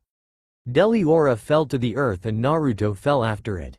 He grabbed Deliora with the demon cloak's enlarged hands and went into a series of front flips, gaining momentum. With a roar of effort, Naruto saw the ground getting closer and slammed Deliora into the snow, forming a gigantic crater from the force generated. Deliora growled as it was about to get up, the burns from the grip of Naruto's demon cloak healing, but very, very slowly. You just never stay down, do you? Well then. Guess I'll make sure you stay down and have you never bother the human race ever again, soldier of Zareth. Naruto spoke in his demonic voice. Naruto jumped away, his cloak reverting to normal size. Naruto then fell to all fours and 9 tails of bubbling demonic energy sprouted out of his rear. Naruto raised his head, mouth open, and his tails converged at one point above his open maw. Eternino from the air, positive energy which was shown to be blue, and negative energy which was shown to be red, swirled into a dark violet-black sphere of pure Eternino. The Eternino sphere then compressed into a small size and Naruto swallowed the attack. Steam exited from Naruto's jaws as he watched his rising opponent. The Demon Slayer magic user grinned widely as his body began to bloat slightly. Naruto reared his head back and Deliora's head snapped up as it felt the magic power wash over it, and it was rather large. Deliora roared and fired out a torrent of flames, but Naruto fired off his attack. Tailed Beast's Bomb. The attack fired off as a powerful beam of Eternino that washed over Deliora's fire attack. The powerful Demon Slayer attack slammed into Deliora, pushing the demon far away from the village as its flesh and bone was being disintegrated by the attack. The attack finally ended as Deliora crashed into one of the nearby mountains. The Tailed Beast Bomb exploded outwards as a giant dome of magic energy that had enough force to cause the mountain to topple. Naruto sighed as he fell to his knees, the effects of his demon cloak catching up to him. The blonde panted in exhaustion before looking up to see and Gray running towards him. Hey, you guys, okay? The blonde demon slayer panted. And Gray nodded before speaking. Yeah, but holy shit kid, you beat the shit out of Deliora like he was nothing. And Gray said simultaneously. I told you.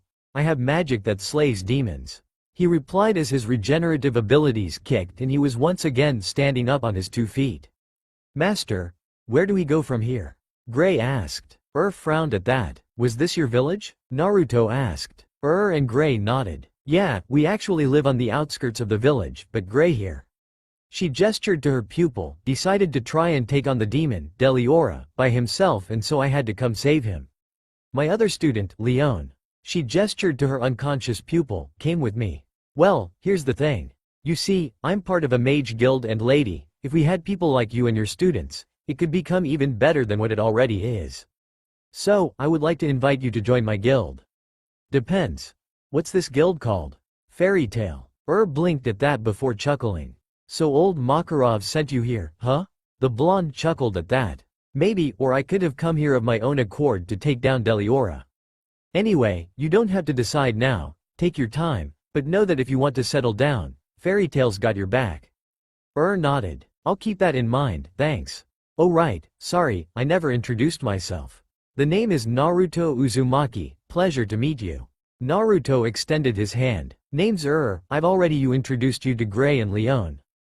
Said as she looked at her 2 students. Gray trying to wake Leon up was a rather humorous sight as the black-haired boy was slapping the unconscious, white-haired boy across his face rather hard. Well, I'll see y'all round? Sure thing, Naruto. The blonde nodded to the experienced ice mage before taking off through the snow. End flashback. As Naruto was thinking of the time he met he saw Ezra and Mirajane fighting over him. Naruto will never go for someone like you, washboard. Ezra said. Oh, and he will go for someone like you? Armor freak, yelled Mira. While Naruto watched the fight unfold, a sweat drop present on his person, he heard a familiar voice. "Naruto, fight me!" yelled a pink-haired dragon slayer as Naruto raised his leg and Natsu ran face first into his foot. "Hi Natsu," Naruto said before he heard the door open. Walking into the guild was a man covered in all black, his eyes being the only visible thing through the hood. So this is Fairy Tail? The man asked more to himself than anyone else. "How weak," the man said looking around. "Who you calling weak, you moron?" yelled Natsu as he jumped with his fist alight, fire dragon's iron. "You idiot," Shadow remarked in the distance. "You think you can take me on? Lilith is stronger than you. Darkness magic, dark cannon," he said in a neutral tone, firing a black beam of darkness sending Natsu through the air with his attack. "Pathetic," Shadow sneered in disgust and anger at Natsu. "You dare call yourself a dragon slayer? I could beat you in my sleep." "That will do Shadow, we're not here to fight yet, but if you want to fight a true dragon slayer then fight Naruto when the time comes," said Hikaru as he walked in with Lilith and Billy. "You," Naruto said as he saw Hikaru. Just then Makarov came out from behind the bar. "May I ask what Holy Tail is doing here, Hikaru?" said Makarov as he walked up to the young master. "Who's Holy Tail?" said one of Fairy Tail's mages. "That's the guild with the young master about Naruto's age," replied another Fairy Tail mage. "What? How did he become a master at his age? He must be strong then," replied the first mage. "We're here to inform Fairy Tail of the upcoming S-Class Mage Tournament that the Magic Council is hosting for all legal guilds in the country. You must have at least one S-Class Mage in the tournament," said Hikaru looking at Makarov.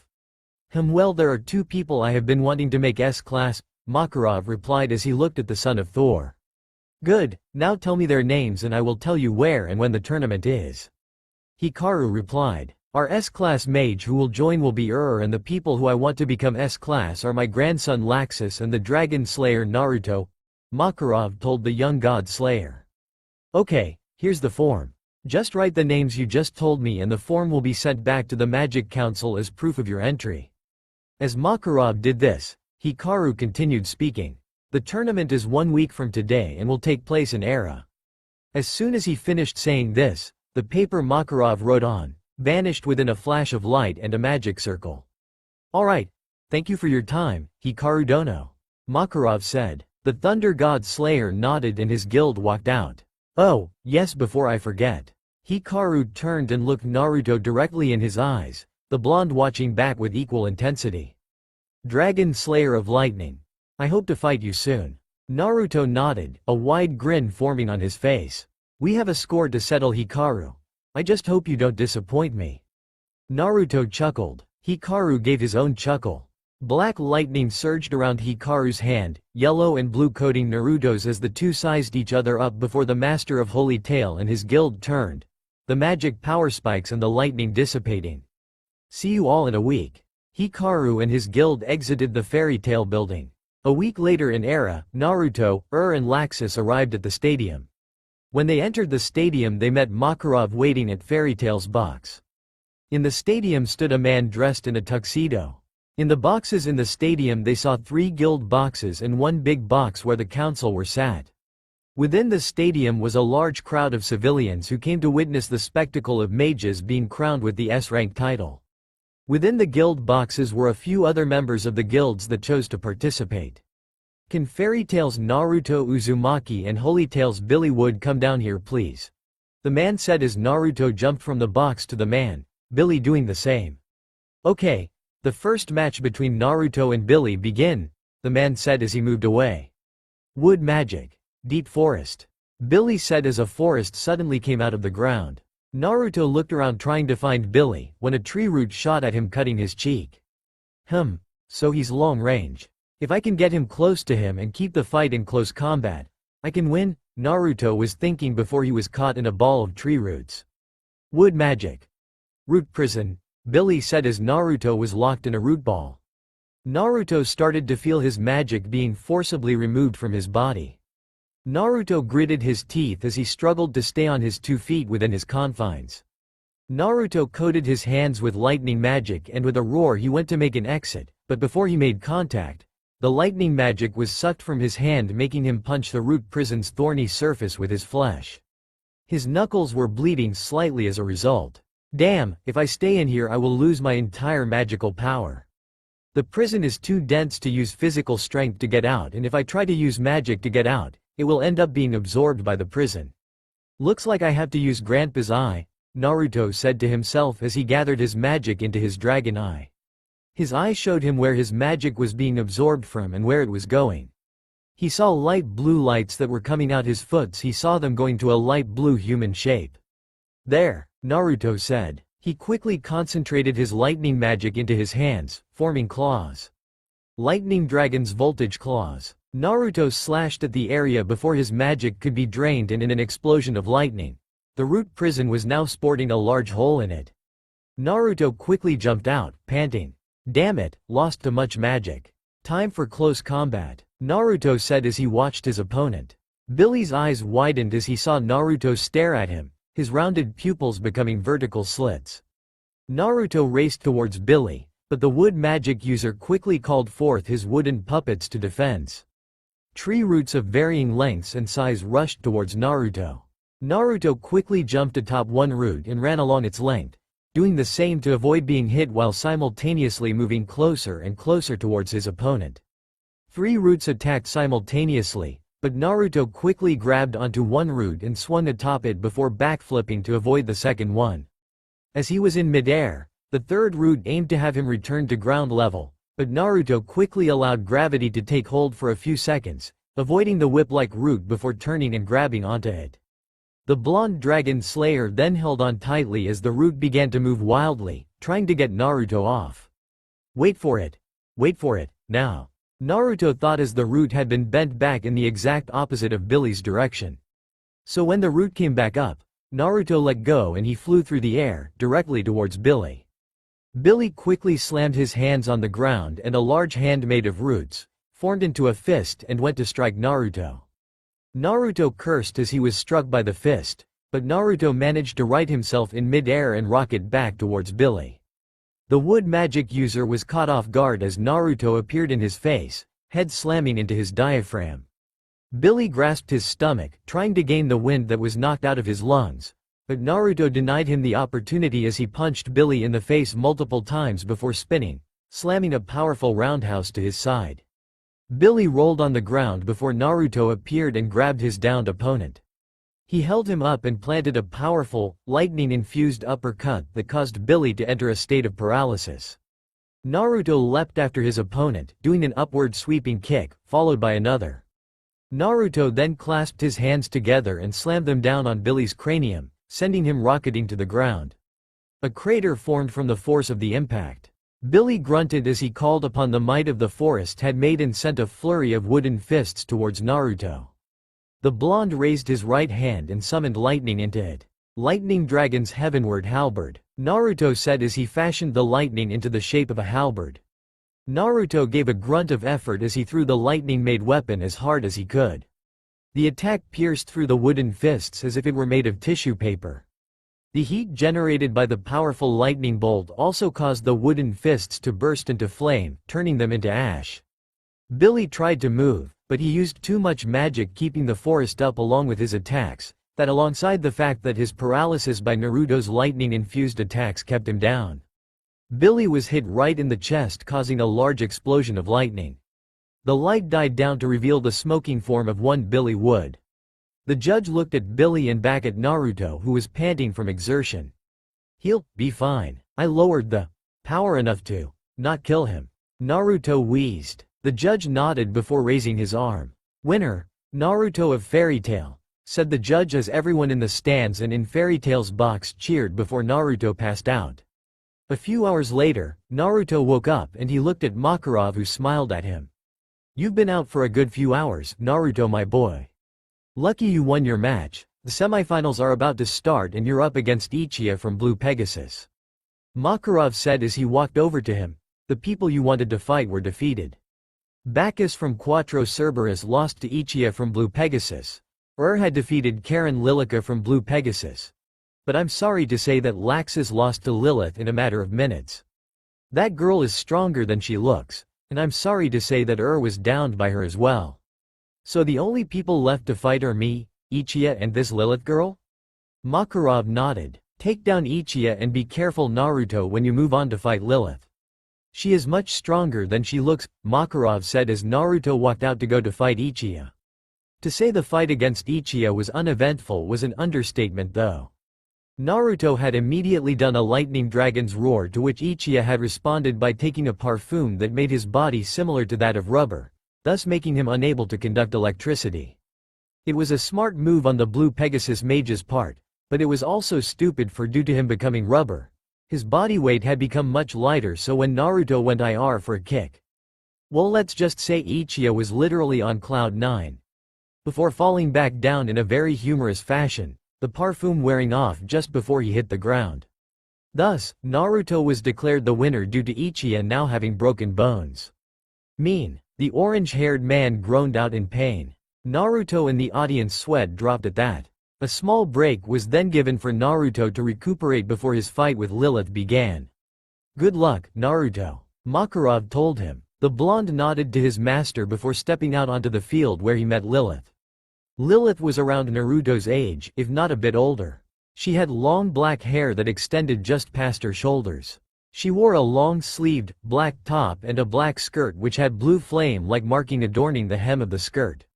She wore a pair of black boots that had a slight heel to it to give it some femininity, and she wore dark blue eyeliner.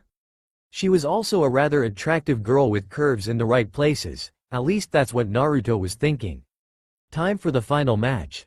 Lilith Longhorn of Holy Tale vs Naruto Uzumaki of Fairy Tail. Lilith and Naruto stared at one another, muscles tensing as they got ready to fight. Let the match begin, the referee said as he ran away to his safety zone. Naruto and Lilith glared at one another before they both leaned back. Lightning swirled in Naruto's jaws while pure magic energy did the same in Lilith's. Lightning dragons, apocalypse dragons, they both exhaled and shot their attacks towards each other.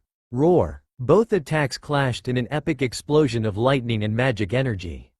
Naruto's eyes were slightly widened with surprise as he realized that Lilith was a dragon slayer like himself. She's a dragon slayer too? Natsu screamed from within the stands where the fairy tale mages were also in shock. The audience, the Magic Council, everyone was in pure disbelief at seeing another dragon slayer. Everyone except the members of Holy Tale. Hikaru smirked. Let's see how handle our dragon slayer. The dragon slayer of the apocalypse, Lilith Longhorn. The lightning god slayer thought. The smoke dispersed slightly as Lilith leapt through it towards Naruto. The blonde ducked beneath a punch from the girl before slamming his knee against her stomach. Lilith growled as she clutched her stomach before aiming a flying kick towards his head. Naruto raised his arms in an X shape to block the kick, but Lilith used the force of the kick to propel herself over Naruto's head and appear behind him. She then coated her hands with black-blue colored magic energy and roared. Apocalypse Dragon's bloody claws. She swiped as Naruto's back with enough force to send him careening through the air, while also tearing through Naruto's clothes and back, leaving 5 long slash marks on his back. The boy stood back up, blood dripping down his back from the wounds. Lightning Dragon's Thunder Dash. A sonic boom sounded as Lilith was suddenly hit with an elbow to the chest. She went skidding backward before Naruto appeared with his fist coated in lightning. Lightning Dragon's Rising Fist. He yelled as he slammed a strong uppercut. High levels of electricity coursed through her body, but Lilith proved to be more resilient than he thought as she flipped in midair in order to build up momentum as she fell back to earth, her feet coated in black and blue magic energy. Apocalypse Dragon's Seismic Stomp. Naruto backflipped out of the way as Lilith made contact with the ground. The force of her impact caused the stadium to shake and crater formed from the epicenter, which was where the Apocalypse Dragonslayer landed. The crater was at least 10 feet in diameter. Lilith then spun, a tail extending from her rear. Apocalypse Dragon's Tail Strike. She cried out. The whip-like tail slammed into Naruto, knocking the wind out of his lung and sent him flying into the walls of the stadium. Naruto wiped the blood from his lips before vanishing from view in a spark of lightning. Lilith looked around for the boy before a shadow appeared above her. Her coal-black eyes widened as Naruto fell towards her. Lightning Dragon's Heavenward Halberd. He threw the halberd towards her, but Lilith jumped out of the way of the strike. However, the blast wave from the attack struck her, sending her into the wall and causing her to leave an imprint in it from the force of the impact. Her muscles twitched violently for a while as the electrical charge coursed through her body. Naruto then ran forth and clapped his hands together. Lightning Dragon's thunderclap. An arc of lightning, followed by the sound of thunder, flew from Naruto's hands. Lilith watched the attack like it bored her. "You cannot defeat me with power like this, Lightning Dragon Slayer." Lilith snarled at her opponent. She quickly cleaved the arc to shred with her bloody claws attack before racing towards Naruto. The blonde was met with a punch to the stomach followed by an elbow to the chest. The girl spun on her heel and rammed another elbow strike to his chest before twisting again so that she was now behind her enemy. She slammed her elbow backwards, hitting the boy's spine. She then grabbed Naruto and spun rapidly, throwing the blonde skyward. She leapt after him, but Naruto recovered as he fell. He grabbed her fists that she aimed to hit him with before he slammed a foot to her stomach. She growled as the pain registered only for Naruto's fists to slam into her face. A couple of bruises formed on her face from the strikes, but she grabbed an arm that tried to strike before twisting and kicking Naruto in the ribs. Naruto remained strong and countered with a knee to the diaphragm. Lilith lashed out with her hands and scratched at Naruto, tearing 3 slash marks through the fabric while leaving shallow cuts on its chest. Naruto growled and did the same, leaving 3 slash marks on her S and her shirt. Lilith then smirked and Naruto was caught off guard and Lilith slammed a blow to the chin, causing his jaws to meet with a clack. She then spun and bent her body at a 90-degree angle, allowing her legs to reach up and wrap around his neck. Needless to say, it was a rather good and bad situation for Naruto. Bad because he was now choking and he was sure there was going to be something coming after this move. Good because he got a nice view of the woman's panties and by extension, her ass. Naruto resisted the urge to have a nosebleed, which Lilith was more than happy to help him with as she used her leg muscles to swing Naruto over her and send him to the ground. Naruto fell to the earth, Lilith following right after him. Naruto quickly turned and landed on his feet, bending his knees so that the shock wouldn't damage him. He looked up to see Lilith falling towards him, trails of black and blue magic trailing behind her as she prepared to attack him. Naruto smirked. "Gotcha," he thought as Lilith neared him. Apocalypse Dragon's destruction talons. Lightning Dragon's roar. Lilith's eyes widened as she raised her arms to protect her from the beam of lightning that overcame her attack. She screamed in pain as her body conducted over 1,000 volts of electricity. By the time the attack ended, Lilith's body was smoking. Her clothes and skin were covered with burn marks. Her clothes, due to it being ruined, did what it could to cover her well-developed body, but it revealed enough for the men in the stands to get nosebleeds. Naruto wiped his nose before realizing that his opponent was descending towards the ground. He quickly performed a thunder step and got ready to catch her so that her unconscious body wouldn't hit the ground. However, Lilith wasn't unconscious. The black-haired girl roared as she launched a high power beam of magic energy. The surprise attack caught Naruto and everyone else off guard. Apparently, Lilith is not unconscious and has gotten a surprise attack on Uzumaki. Just how strong is this mage of Holy Tale? The announcer shouted into his sound-enhancing lacrima. The smoke cleared to reveal Naruto was coated in lightning, but the attack had a good job of damaging Naruto as he was now in a similar condition to Lilith. Naruto dropped the lightning shield that formed whenever he activated Lightning Dragon scales. However, as he did so, Lilith appeared in his face and boy was she a sight to behold. Her eyes were a shining white, her teeth and nails were sharper than before, becoming actual fangs and claws. She had blue and black magic energy leaking off of her and giving the image that she was on fire. The Apocalypse Dragon Slayer snarled before roaring. Naruto was sent flying by the shockwave and his ears were pounding as he was nearly deafened by the attack. Lilith rushed him and slashed at him. Naruto quickly activated his scales and blocked the attacks, though he felt the power behind the moves despite them being blocked. Such power. Just what kind of dragon slayer is she? What is this Apocalypse Dragon Slayer?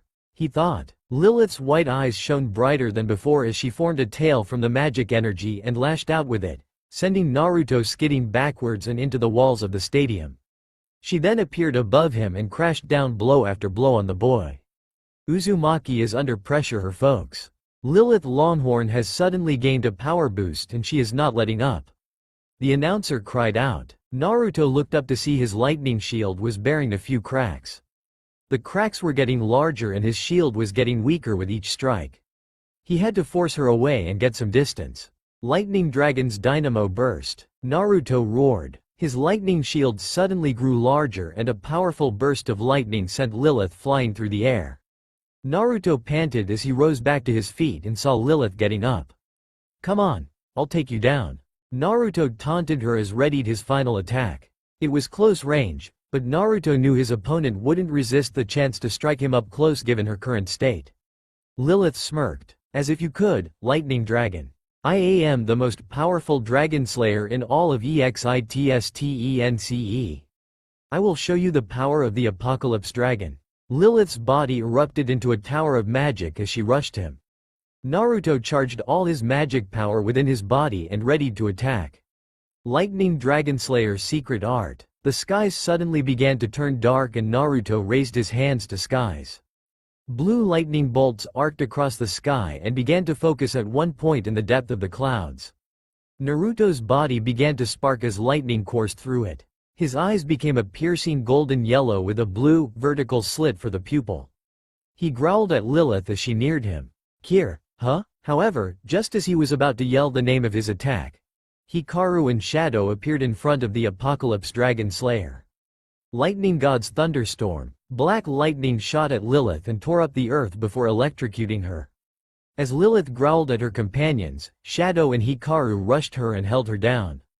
"Got the sedative?" Shadow asked. Hikaru nodded as he reached into his pocket and pulled out a small needle with a vial of purple liquid attached to it. "Shadow, keep her still," Hikaru said as he and Shadow increased the strength of their grips as Lilith tried to physically break free.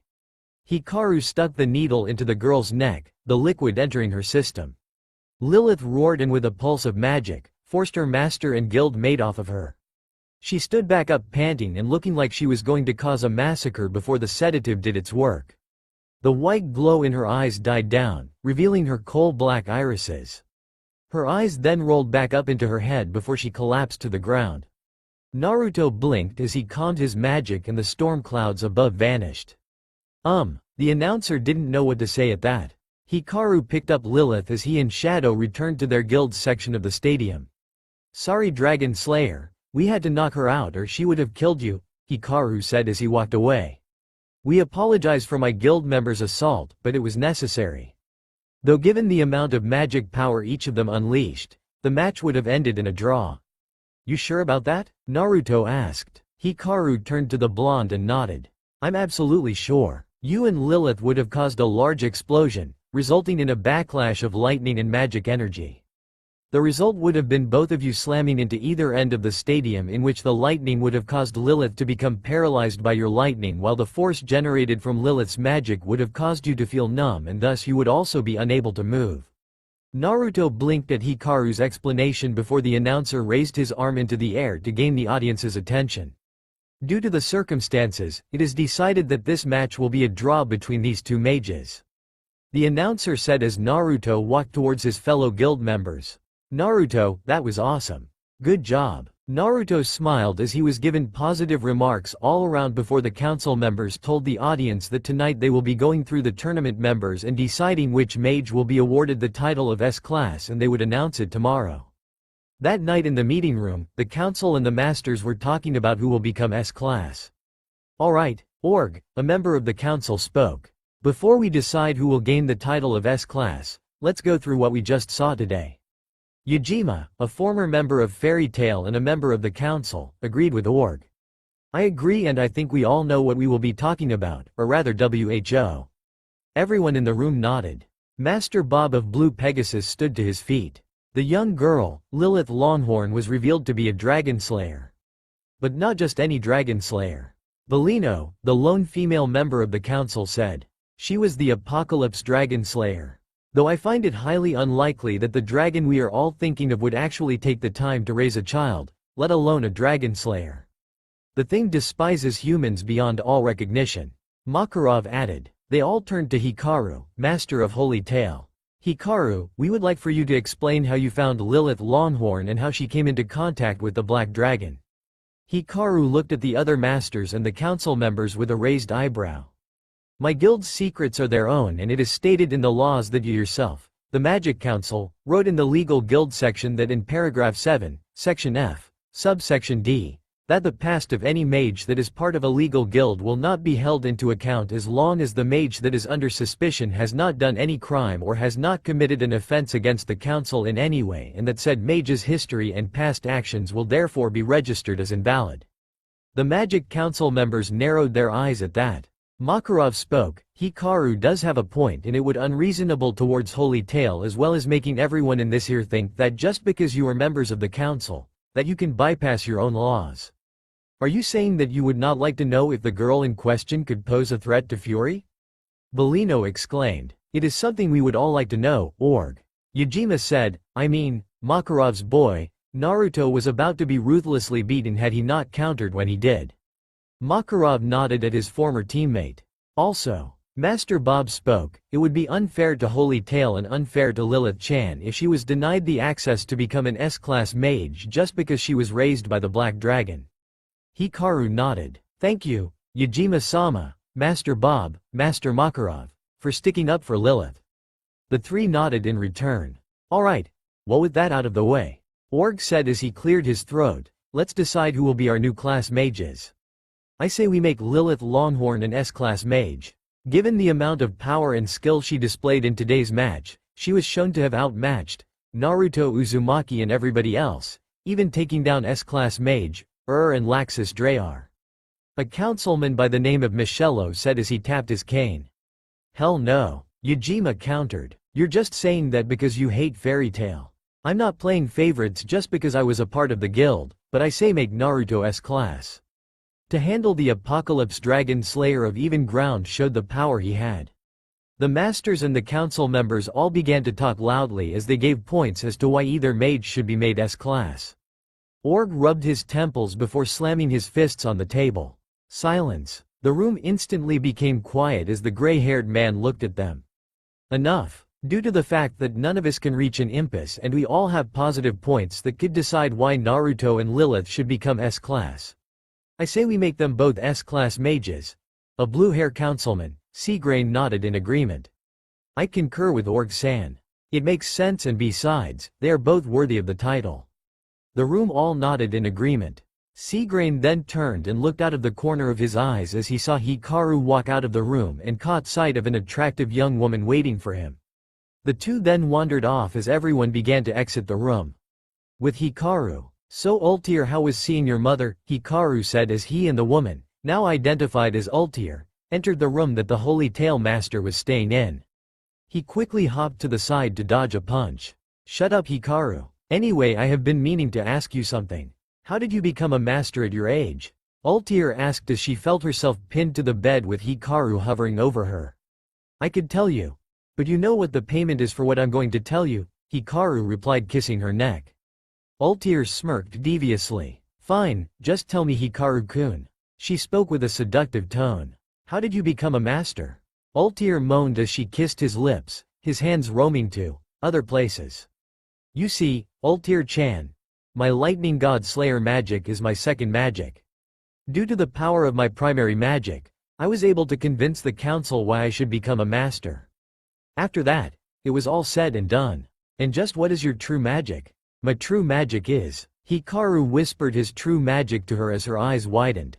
Next day, thank you all for coming. Org bellowed through the sound lacrima. Many of you all have performed admirably in this tournament. You have all shown great amount of skill and power. However, after much consideration, we were only able to narrow our candidates down to only two. Two of you will become S-class. Bellino stepped forth and gestured to Holy Tail. Your S-class mages are Lilith Longhorn of Holy Tail. The Apocalypse Dragon Slayer gave a smirk at that. And Naruto Uzumaki of Fairy Tail. The Fairy Tail members all dog-piled Naruto in happiness for his achievement. Now I have more reason to go and kick your ass, Natsu told his fellow Dragon Slayer. Naruto chuckled. Just try, Natsu. That's all you can do. The blonde laughed before he was pulled into a back-breaking hug by a Titan Makarov. Ah, my back. He was then pulled in even tighter and he began to lose oxygen. Master. Choking, not breathing. 2 weeks later, Naruto was sitting on the second floor watching a big fight that was taking place on the first floor. He flicked the small pink he wore on his chest that identified him as an S-class mage and smirked. God, I love this guild, Naruto said to himself. He saw Makarov coming towards him. Naruto, my boy, I've got a job for you. Sure, fire away. I need you to go find 2 people. One of them is apparently from the parallel world. Daedalus? Naruto raised an eyebrow at that. He had only heard stories of the world that was parallel to theirs from Makarov, but upon learning the secret of Mistogen and meeting Porlyuzica, he was proven that it did indeed exist. So who is the second person? The second is a dragon slayer you may know. Makarov said with a wink, handing the blonde a map that directed him to his location. Ah, so I get that person again? Alright, I'll do the mission. See you when I get back, Naruto said as he thunder-stepped to the door. However, just as he was about to leave, he heard a voice that made him smile. Naruto ni-san, said a girl's voice. Hey, he smiled as he turned around. Walking down the road into the woods, Naruto looked around to see if he could find the girl he was looking for. She should be here, Naruto said to himself as he kept walking. He stopped when he heard crying. He followed the sound to find out who it was. When he got to the crying, he saw a young girl with blue hair and wearing a pink dress. Wendy? Naruto said, running to her. Naruto Oto-san, Wendy said, running toward him, but was stopped by a wall of ice made by a white hooded woman. Wendy let out a sharp scream due to her surprise and fell back on her rear, scooting away from the wall, but she looked through to see the distorted image of her blonde father figure and the assailant that dared to prevent him from seeing his surrogate daughter. Who are you? Naruto growled. The hooded woman grinned as she threw off her hood, revealing her to be Altair Milkovich. My, such a fire in those eyes. Now then, let's dance, little lightning dragon. Why are you doing this? Naruto exclaimed. Altair didn't answer, but merely slammed her fist against her palm, frost flowing from the point of contact. No reason at all, call it a test for you. Altair smiled before slamming her hands on the ground. Ice make. Garden. Suddenly a numerous amount of ice sprung forth beneath Naruto's form, but with a flash of lightning he had appeared in the sky and avoided the strike and stared in awe from above. The ice had fashioned itself into a perfect replica of a spring field full of flowers, grass and even an ice butterfly here and there. He was snapped out of his thoughts as he felt a chill and looked to see Altair had fired off a spear of ice towards him. He growled and charged his fist with lightning and shattered the spear before changing into a bolt of lightning. With a clap of thunder marking his movement, he reappeared in Altair's face and reared his leg back. Lightning Dragon's talons, he roared as he lashed out with his lightning-encased leg. Altair's eyes widened and she leapt back, but the lightning suddenly freed itself from Naruto's leg and an arc of lightning crashed into her body, electrocuting her. Her smoking form shuddered momentarily before she stood back on her feet, spasming slightly. Ice make. Rose thorn. A large whip-like vine with roses attached to it sprung forth from the earth as her ice make magic took off towards her opponent. The rose thorn slammed on the ground where Naruto has stood as the blonde leapt to the side, but suddenly another thorny vine stretched from the side of the first thorn and slammed against Naruto's side, shedding a small amount of blood.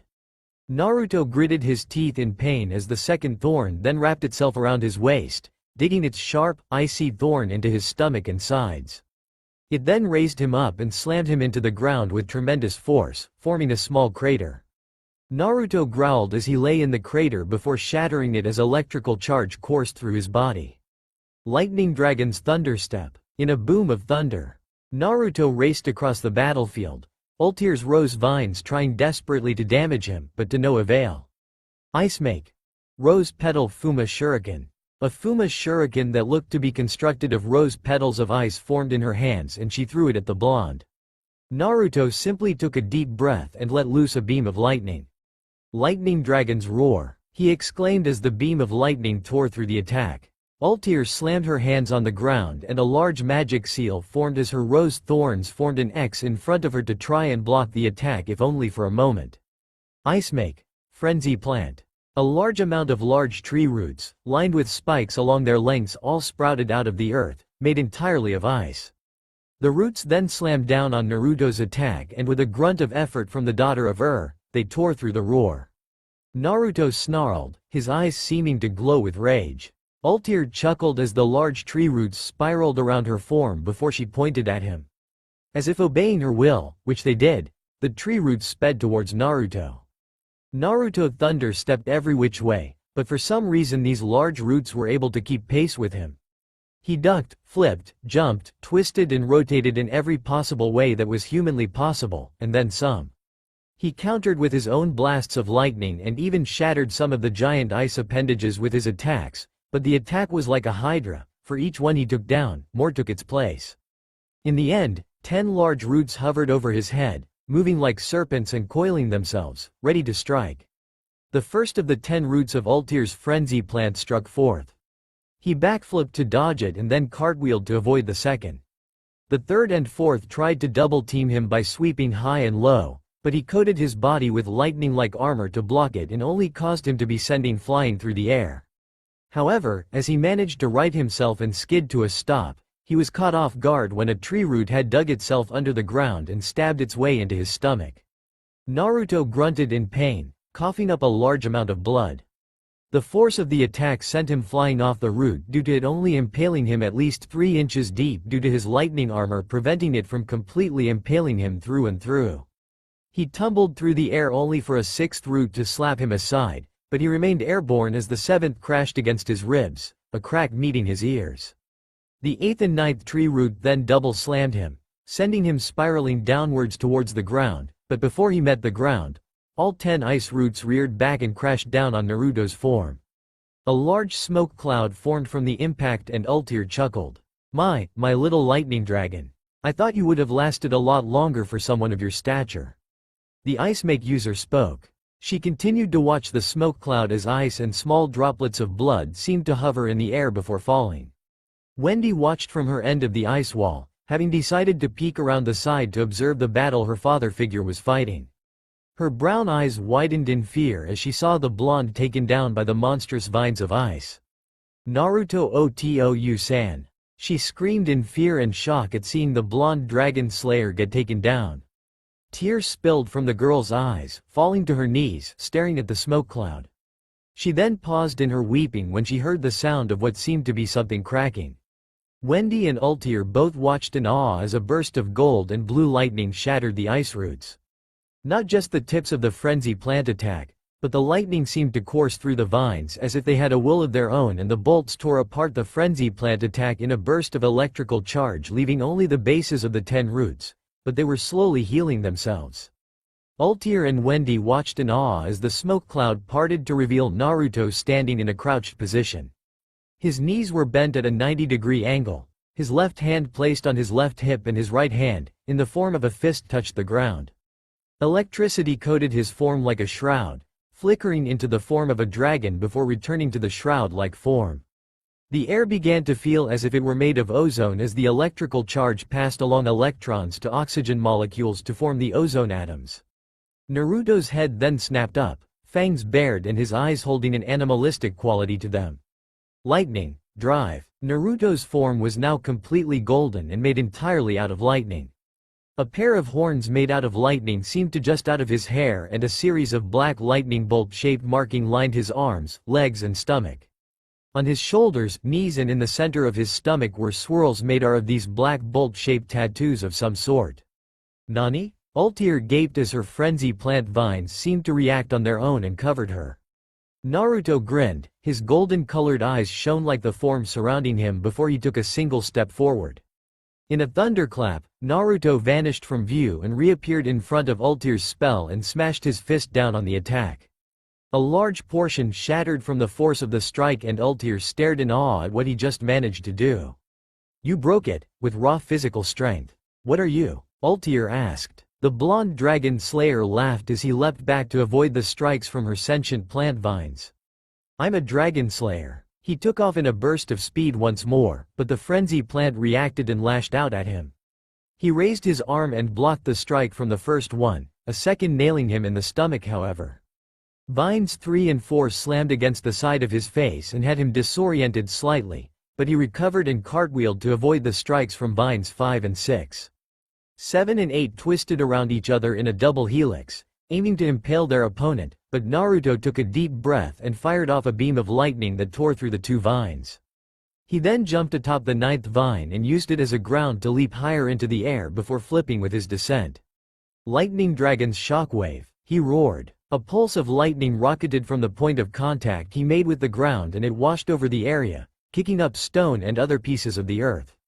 The vines coiled around Ultir and creaked and strained as Ultir's magic was forced to keep them alive. When the pulse died down, the vines wavered in their movements and then Naruto struck. He ran forth and punched through one vine, then the second one.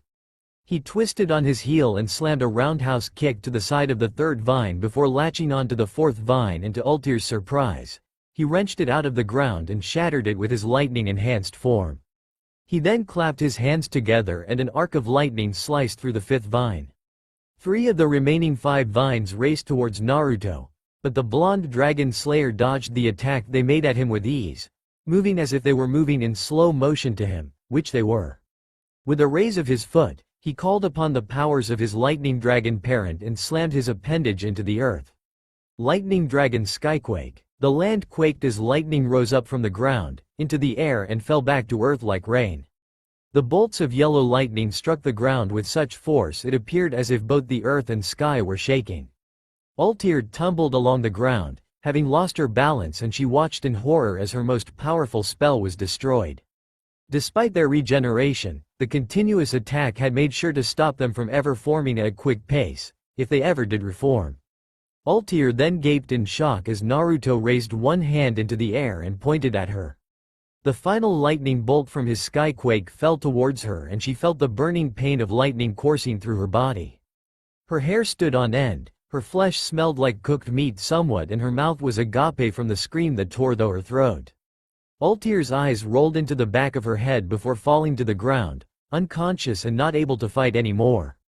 That was too much. To think I was forced to use lightning drive, he said as he cancelled the powers that put him at the halfway mark between his regular form and dragon force. He then turned around and smiled as he saw Wendy run towards him with tears in her eyes. He chuckled as she suddenly latched onto him and hugged him like his life depended on it, or her life depended it. "Don't worry, Wendy-chan. I'm fine," he muttered as he stroked her back soothingly. "I'm fine. Let's get back to Fairy Tail, yeah?" Naruto said as he and Wendy started to walk away. Back at Fairy Tail. "I'm home everyone," Naruto yelled as he walked into the guild with Wendy hiding behind him. A chorus of cheers from the other members was heard at seeing their resident lightning dragon return before they returned to their own devices. "Welcome home, Naruto ni," said a small white-haired girl. "It good to be home, Lasana. Where's the master?" Naruto asked. "Naruto, fight me." Naruto continued to look around for the elderly man as he kicked an incoming Natsu with a brutal roundhouse, knocking him into gray who was in his boxers. "He's at the bar, Naruto ni, but may I ask who this is?" Lasana asked, looking at a scared Wendy. "Oh, this is Wendy. I helped raise her when I was with my mom. You see, Wendy's dragon and my mom were really good friends, so I ended up babysitting Wendy from when she was 1 year old, so that's why she sees me as a dad. Could you take care of her while I see the master, Lasana?" Naruto replied. "Sure thing, Naruto ni. Also look out for Mirane and Urza. They've been acting weird all day," Lasana said as she took Wendy's hand and walked off somewhere. "Will do, Lasana." At the same time with Ultir. "How long are you planning to stay like that, Ultir?" asked a man in a dress suit. "Ah, is that all you got to say to me, Hikaru-kun?" Ultir said, getting up, wincing slightly as she nursed her bandaged wounds. "So what do you think about the little lighting dragon?" Hikaru asked, sitting on a rock as he packed away the bandages he brought for his wounded companion. "He is strong, but I had a feeling he was holding back," Ultir said, sitting next to her master. "He was. He got his true magic sealed away," Hikaru said, looking at the gray sky. "Oh? And what type of magic is that then, master?" asked Ultir, wanting to know more about the boy who had got her master's eye. "Well, if my true magic makes me a god, then his magic makes him a demon," Hikaru replied as he walked away. "Remember, keep an eye on Hades for me. He is an old fool, but we need him as a tool for our plan, Ultir." "Get him," yelled an angry man. "You blew up my house," yelled an angry woman. "You turned my chicken into KFC," yelled one more angry man. "I'm sorry, I did not mean it. I was just doing my job."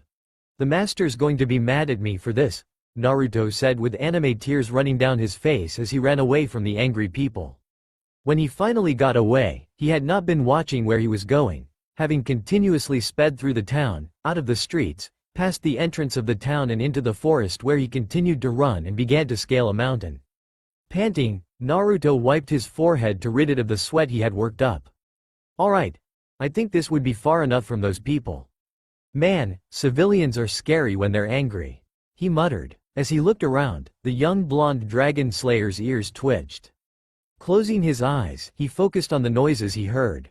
Birds tweeted, rabbits crunched grass beneath their feet, deer lapped up water from the nearby river.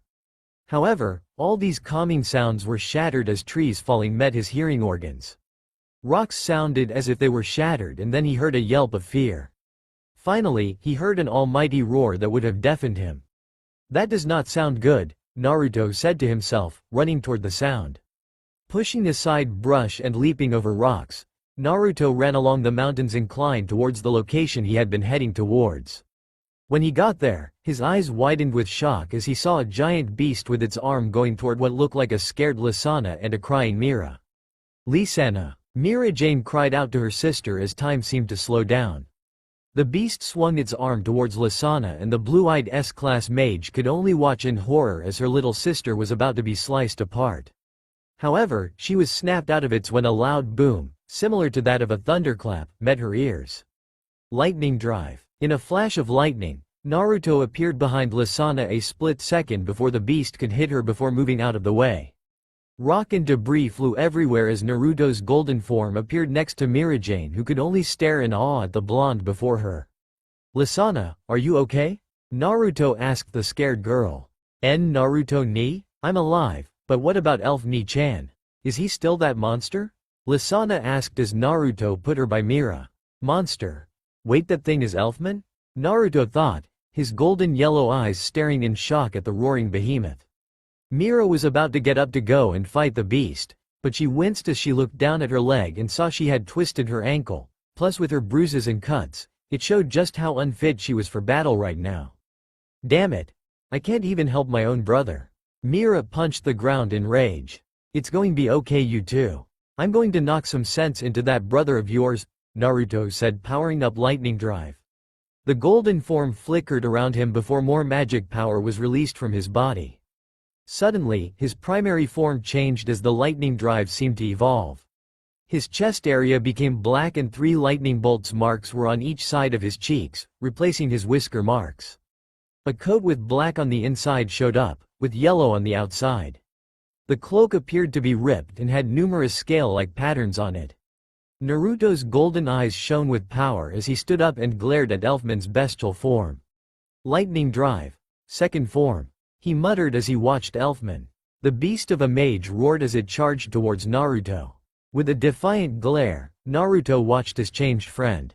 Come on, you beast! Naruto yelled. The beast roared and reared back its fist as Naruto took a few slow steps so as to prevent Mira and Lisanna from getting caught in the crossfire. Elfman roared as brought his fist down and Naruto simply stared at it. He took one step and in a boom of thunder and a flash of gold, Naruto was suddenly right in the monster's face. With a roar of fury, Naruto punched Elfman in the face, sending him rocketing backwards and through a large boulder and several trees. As he landed back on the ground, Lisanna and Mirajane looked up at the sky.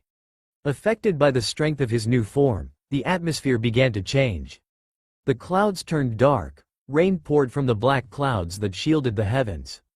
Lightning arced across the sky and thunder echoed through the air. He made it rain? No way! Lisanna exclaimed. The roar of Elfman was heard as his out-of-control beast soul burst through the brush. As the storm above continued to rage, Naruto watched Elfman as the beast charged once more. Now I see why the master gave him that nickname, Mira said as a bolt of lightning hit the ground near Naruto. What nickname? Lisanna asked. The power to summon the strength of the heavens, to manipulate the storm. He rules over it like a monarch over his kingdom. Naruto Uzumaki, Fairy Tale's Storm King. As she said that, Naruto raced towards Elfman and rapidly rained down blows upon the great beast. He punched Elfam across the jaw with a savage right hook before twisting and slamming an elbow into the side of his face. Using amazing strength, Naruto suddenly gained a grip on Elfman's head and allowed his body to drop, allowing the momentum alongside gravity to increase the strength of his downward pull. Naruto then gave a cry of effort as he hurled Elfman over his shoulders and slammed him on his back and into the ground. Such power! The two Strauss sisters muttered. Naruto then leapt into the air and slammed a powerful heel drop against Elfman's stomach, and the beast roared in pain, but recovered and it swatted Naruto away like a fly. The golden-cloaked Uzumaki was then sent flying by the bone-crushing punch dealt by his opponent. He was then rolling on the ground and a boulder slammed into him afterwards as Elfman had lifted the piece of earth and chucked it at him. Another boulder followed, but Naruto quickly used the enhanced strength and reflexes of his lightning drive mode 2, to heave the boulder that he was previously attacked with and shattered it against the second boulder. Afterwards, a thunderclap followed as Naruto raced towards his adversary. Elfman's bestial form raged as it slammed its fists on the ground, leaving craters here and there before swiping at Naruto. Naruto watched as time seemed to slow down as the claws neared his face. But suddenly there was a flash of gold and Naruto avoided the strike and landed atop Elfman's arm. He ran up the furred appendage and slammed a strong knee against Elfman's nose before twisting and sending a roundhouse kick to the side of his head. Elfman rolled on the ground, but managed to right himself and dug his claws into the earth to prevent himself from skidding backwards any further. However, Naruto was not finished as the durable beast suddenly found Naruto's foot in his gut. A bit of blood and spittle exited his jaws and Elfman gripped the wounded area. Naruto then leapt as soon as he touched the ground and slammed a strong uppercut to Elfman's chin, sending the monstrous man upwards.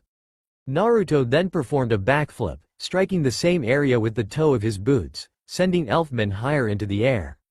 With a thunderclap, Naruto seemed to leap atop the air and plowed his fist into Elfman's chest before twisting at a high velocity and numerous kicks met Elfman's form. Naruto then spun and got behind Elfman's back and kicked him through the air, but suddenly, a phantasmal image of two clawed hands extended from Naruto's cloak. Naruto slammed his right fist against his left palm, the phantasmal appendages doing the same, and with a roar of pain, Elfman was crushed in the lightning-made fist and palm. With a roar, Elfman fell to the ground. Covered in burns and bleeding heavily, Elfman growled as he rose back to his feet, albeit slowly. "So you still wish fight, beast? I will satisfy you then. For I have a friend inside you and your soul will not be the one in control of that man's body. I will finish you off, now." The Beast King's soul that currently held Elfman's body in custody roared in retaliation, as if daring Naruto to try and stop it. The beast planted its limbs against the ground, causing the earth to cave in before it took off once more, but he didn't even manage to complete his first step as Naruto leapt into the sky. Lightning flashed behind his visage before he fell down towards Elfman's form. A bolt of lightning encased Naruto as it struck him and the boy fell from the sky towards Elfman, a blank look on his face. There was a series of flashes as soon as Naruto struck Elfman's form. To the naked eye, it would look like Elfman was merely struck by a bolt of golden lightning, but if one had the ability to keep track of his movements, they would see that Naruto had struck Elfman with a numerous amount of physical blows, each one leaving behind a shockwave and a thunderclap due to the force of each strike. A flash of gold appeared in front of the beast once more before Naruto seemed to materialize out of nowhere in a kneeling position. Secret Lightning Dragon Slayer Art, Golden Dragon's Flash Bullet, he stated before rising up to his feet. He turned to see the beast, covered in wounds, before it gave a low growl and fell to its knees and then onto its stomach, unconscious and beaten. Go to YouTube and look at Naruto Tailed Beast Flash Bullet to see how the Golden Dragon's Flash Bullet would look. Shutting down his lightning drive, Naruto fell to his knees. "Damn it, I was in lightning drive too long," Naruto said, panting with exertion. Unlike the original form of lightning drive, the second form presented a bit of hazard to Naruto's body. Due to the large amounts of electricity coursing through his body, the amount of energy being produced by his nervous system causes his neurons to being supercharged, which is what originally allows for his increased strength, speed, reaction time and agility. As a result of this, his brain is also moving on hyperdrive, sending signals to his body to move when Naruto needs to move at a much faster rate. This puts a strain on his muscular system, though, as his muscles must be pushed past their original limits, and those limits are pretty high, in order for his actions to be carried out. Hence, by the time Naruto finishes using lightning drive, second form, he would be under extreme levels of fatigue and muscle weakness. Naruto ni, are you okay?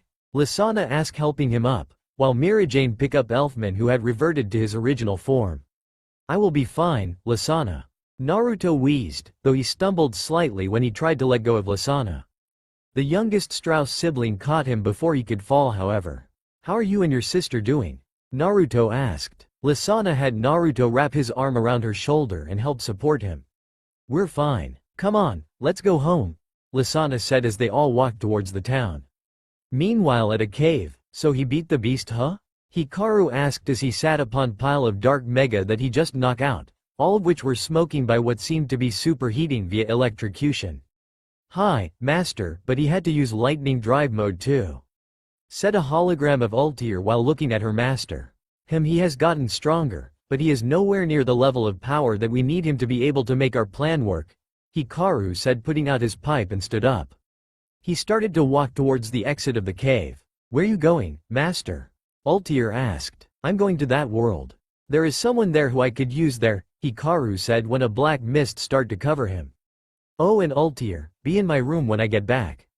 Okay, dear? Hikaru said before he was gone in a poof of darkness. 5 days later at Fairy Tail. It had been 5 days since Naruto and Team Strauss came back to Fairy Tail. News of what happened hit them hard. Natsu had not stopped thanking Naruto for saving Lisanna. Mira had started acting nice to everyone. That creeped the guild out. Elfman had been moping around until Naruto knocked some sense into telling him he needed to man up. Naruto sat at the bar with the master as everyone else started fighting. Master, can I ask you something? Naruto asked, looking at his drink. Sure, my boy. What is it? Makarov asked as he took a sip of his beer. I would like to take a 10-year job, Naruto said as Makarov choked on his drink. What are you saying, Naruto? You do know what it means to take a 10-year job? Makarov said, cleaning up his beer. Hi, master. It's just I want to look for mom, but I can't do that and be at the guild at the same time, so by taking a 10-year job I can look and help the guild, Naruto told Makarov as he started to walk out the guild. Naruto, my boy. You can take the job, but make sure you write home. Everyone will miss you, Makarov said as he watched the second strongest guy in Fairy Tail walk away. Makarov stared at the blondes retreating back before sighing, taking another sip of beer. He downed the mug before resting it down on the table. You can come out now, Urza. I know you're there, Makarov said, looking toward the end of the bar where Urza was hiding. The next morning, walking towards the gate of Magnolia Town, Naruto had a backpack on his person, ready to take part in the 10-year job. As he saw the gate getting closer, he saw someone with red hair approach him. What you doing here, Urza? Naruto asked the girl. Why do you have to go now when I'm just about to take the S-class exam? Urza said, trying to hide the pain she was feeling. Urza, I will not be gone for long, ISW, Naruto tried to say before Urza cut in. But you might die. I saw how bad you were when you saved Lisanna. You always try to play the hero and you always get hurt, you baka, Urza said, hitting him in the chest. Urza, Naruto said, pulling her into a hug. I won't give you something, he said, pulling a necklace off his neck. It had a golden yellow gem hanging from it that seemed to glow as the light reflected off of it. But that's your necklace, Urza said as Naruto put it on her. It's my gift to you. Put some magic into it and it will let me know where you are, so if you take a job that's near me I can meet you, he said with a smile on his face as he walked past her. See you, Urza. He raised his arm in a makeshift goodbye wave. See you, my hero, Urza whispered. She clutched the gem tightly and a lone tear streaked down her face from her non-prosthetic eye. The sky seemed to reflect her pain and it began to rain. In Edalis, in a dark room on a bed, were two young girls. One with red hair and one with blonde hair. The blonde-haired girl was shown to have her face decorated with 3 scars on her cheek. A dark mist started to come into the room. The red-haired stirred. She lazily rubbed her eyes as she awoke, but her form snapped awake as she began to hear noises. She slowly turned, getting up to see what it was, but when she looked at the door, she saw a man dressed in a suit with red and black hair. "Who are you? What you doing here?" the girl asked. "I'm here to see if you'd like have everlasting magic, girl," Hikaru said, letting out black lightning. "Why, you're a dragon slayer," she said as she pulled out a large staff with a blade at the end of it. However, before she could even react, she was pinned to the wall by Hikaru's hand. Her naked body hung on the wall in the moonlight. "Do not lump me in with them. I am much stronger than them. I am a godslayer. Now how would you and that girlfriend of yours like to have true power?" Hikaru asked, looking at her body. Seeing no point in resisting, her position reflecting how easily she could be beaten, the redhead dropped her head in defeat. She then raised it back up with a curious look in her brown eyes. "What's the catch then, huh?" the red-haired girl asked. "Nothing, but joining me in making sure when a lightning dragon called Naruto comes here, you push him to his limits," Hikaru said, putting his hand on her upper body. "We will have magic like everyone in Earthland?" the girl asked. "Yes, absolutely. So, what you say, girl? Do we have an accord?" Hikaru asked with a devious smirk as he put magic into his hand. "Yes, we will help." "Excellent, now may I be graced with the name of my new charge?" he said. Hikaru received a nod as he placed his free hand, the one charged with magic, on her right upper body. "My name is Urza Nightwalker," the redhead, now known as Urza Nightwalker, said. A holy tail mark showed up on her right upper body as Hikaru peeled his hand away from her. He then let the young woman go as she slumped to the ground. "Well then, see you later, Urza," Hikaru said, walking into the black mist back to Earthland. On top of a tall tower lay a large muscular man with black hair that was covered by a green turban-like cloth, wore black pants and black sandals. His lower jaw was covered by a metal jaw of some kind. However, though one might expect a man of his physique to be quite healthy, it was instead the complete opposite. Burns and blood covered his body, and a streak leading from his left eye showed he had managed to shed a single tear before he breathed his last. Natsu knelt next to the man, and Urza was trying so very hard to hold back her tears. "I can't even save one friend." She punched the crystal blue floor, a result of the Tower of Heaven absorbing the magical cannon blast of the Magic Council's powerful superweapon, Etherion. "I'm sorry, Simon, forgive me," Urza said as a lone tear fell onto the necklace that hung around her neck. "Ha ha ha ha ha. See what happens when you do not do as you are told, Urza. Now be a dear and go inside the tower," a male voice across from the fairy tale group said with an evil smile. The man had messy blue hair that spiked in a few random directions and had dark-colored eyes. A red tattoo of some sort stretched vertically across his right eye. He wore a pair of black pants and boots, a gold and white shirt, and a dark-colored cloak with a hood that was held back so as to reveal his face to his former friend and slave. This was Jelal Fernandez, recreator of the Tower of Heaven and a mad psychotic freak as of right now. His insane laughing stopped when a raindrop fell on his head. Then the rain started to come down harder. Natsu looked up at the sky when a thunderclap and a flash of lightning formed in front of him. Natsu began to grin and then laughed like something good happened. "What you laughing at, you foolish boy?" Jelal asked Natsu. "Look up if you want to know then," was Natsu's reply. The blue-haired man looked up and his eyes widened as a series of lightning bolts flashed across the sky, arcing through the clouds. Suddenly, his eyes widened as he saw a single bolt of lightning fall from the dark clouds above, flickering into the form of a giant dragon.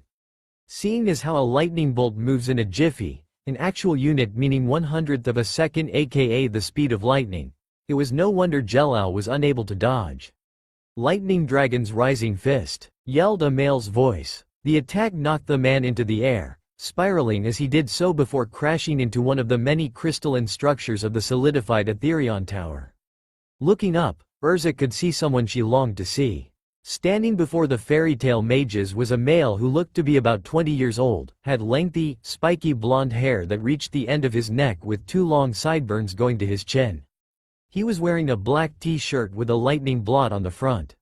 He was also wearing a pair of blue jeans, but what really got her was the yellow fairy tale mark on his right arm. "En Naruto?" Urza said, not able to hold her tears back. The blonde dragon slayer glanced back at the red-haired woman and smirked. He turned and raised a hand. "Yo," he greeted her casually. "Long time no see, Urza. You've grown taller, it seems. But we'll talk when I'm done beating the shit out of this guy." He glanced back at the downed Jelal, now rising to his feet. This will be over in a flash, Naruto said as lightning danced around him. Grr. So you're the famed Storm King of Fairy Tail? Naruto Uzumaki? And if I am? Naruto retorted as he shifted into a fighting stance. Oh, well that is a great day for me because then I won't need Urza. A mage of your caliber will no doubt suffice as a sacrifice to revive Zareth from the grave. Now prepare to be sacrificed. Jalal's body glowed with a golden aura. Meteor. He took off at high speeds towards Naruto. Lightning Dragon's Thunderstep. Naruto took a single step forward and vanished from his spot, leaving behind a single spark of lightning and the sound of a thunderclap. Naruto reared back his fist as Jelal did the same. Both men crashed their fists against one another and an epic shockwave resulted, scattering bits of aqua-colored crystal and causing the ground beneath them to crack slightly. The two then leapt apart, but Jelal quickly fired a volley of light bullets from his fingertips as if it were a gun of some sort. Naruto watched them, standing still as a statue. Naruto, look out! Natsu cried out. Urza could only watch in silent horror as the man who returned was about to be struck. However, their eyes widened when they saw Naruto just dodge the light bullets. Mere shifts of his neck and head and the bullets were all avoided, striking behind him. His bangs shadowed his face as he looked down, but his blue eyes crackled with rage and power as he gave Jelal a blank look. Too slow, he spoke. He then took off at a high speed and Jelal couldn't keep up at all. A punch crashed into his stomach and a small glob of blood forced itself out of his mouth. A second punch followed afterwards. Naruto then crashed an uppercut to the chin and sent Jelal skyward before jumping and following with another uppercut. His leg swung upwards and slammed into the blue-haired enemy's stomach and the other leg followed soon after. Naruto then reared back both arms, clasping his hands together before bringing them down in a brutal hammer blow that slammed into Jalal's head and sent the evil man to the ground.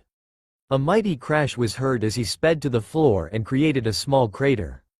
Jelal growled as he climbed out of the crater before activating his meteor once more. He sped towards Naruto and sent a flurry of blows at him, all of which were easily dodged or deflected. Jelal then tried his luck at speeding around the blonde dragon slayer and attacking from different sides. Naruto sighed as he dodged a numerous amount of high-speed punches as if they were child's play to do so. He's gotten so strong, Urza thought. Natsu chuckled as he watched the blonde do his work. You're stronger than ever, huh Naruto? The rosette spoke his mind. Naruto then dodged a straightforward punch to the face, a show that Jelal was getting desperate to land a blow on the blonde. Naruto then grabbed Jalal's face before slamming him down into the ground of the Tower of Heaven. Now listen here pal, I don't know you, but you're obviously someone who is an enemy to my nakama. So here's the thing. He raised Jalal's head and slammed it back down. Never. Another slam, the cracks in the ground growing larger and wider. Ever. The third impact caused Jelal to see spots. Ever. Darkness was creeping in from the corners of his eyes as he neared unconsciousness. Make. The man was forced deeper into the crystalline floor and crimson flew forth showing that the man was now bleeding from his damaged head. Urza. His whole head was nearly submerged from the force at which he met the ground, blood leaking slowly from the large wound in his cracked skull. Cry. Naruto slammed Jelal once more into the earth before pulling him out forcefully. Naruto spun around and used the momentum to throw Jelal through the air and through several crystal protrusions from the floor. Naruto then vanished in a thunderclap and appeared behind his soaring foe before taking a deep breath. A large yellow magic seal sprung up in front of his open jaws and a lightning sparked outwards as it was being accumulated in his lungs. His lungs changed into that of a dragon's, allowing him to breathe lightning and he finally let loose the attack. Lightning Dragon's Roar. The beam of yellow electricity tore through the ground before finally slamming into Jelal with terrific force. The blue-haired man couldn't even feel the pain after the first few seconds of being struck as the electricity pretty much ruined his nervous system and made him numb. The beam of lightning continued forth before slamming harshly into the wall on the other side of the tower and continued through it without even losing momentum before it died down. A large trench was carved from Naruto's attack. Jelal lay bleeding and covered with electrical burns, smoke coming from the more serious wounds. Naruto then sped forth and reared back his leg. And the kick is up. He swung his leg forward with all his might and Jalal's damaged body flew through the air, through several crystal protrusions and out of the Tower of Heaven as he smashed through the crystal like lacrima walls. Naruto raised his arms high and grinned.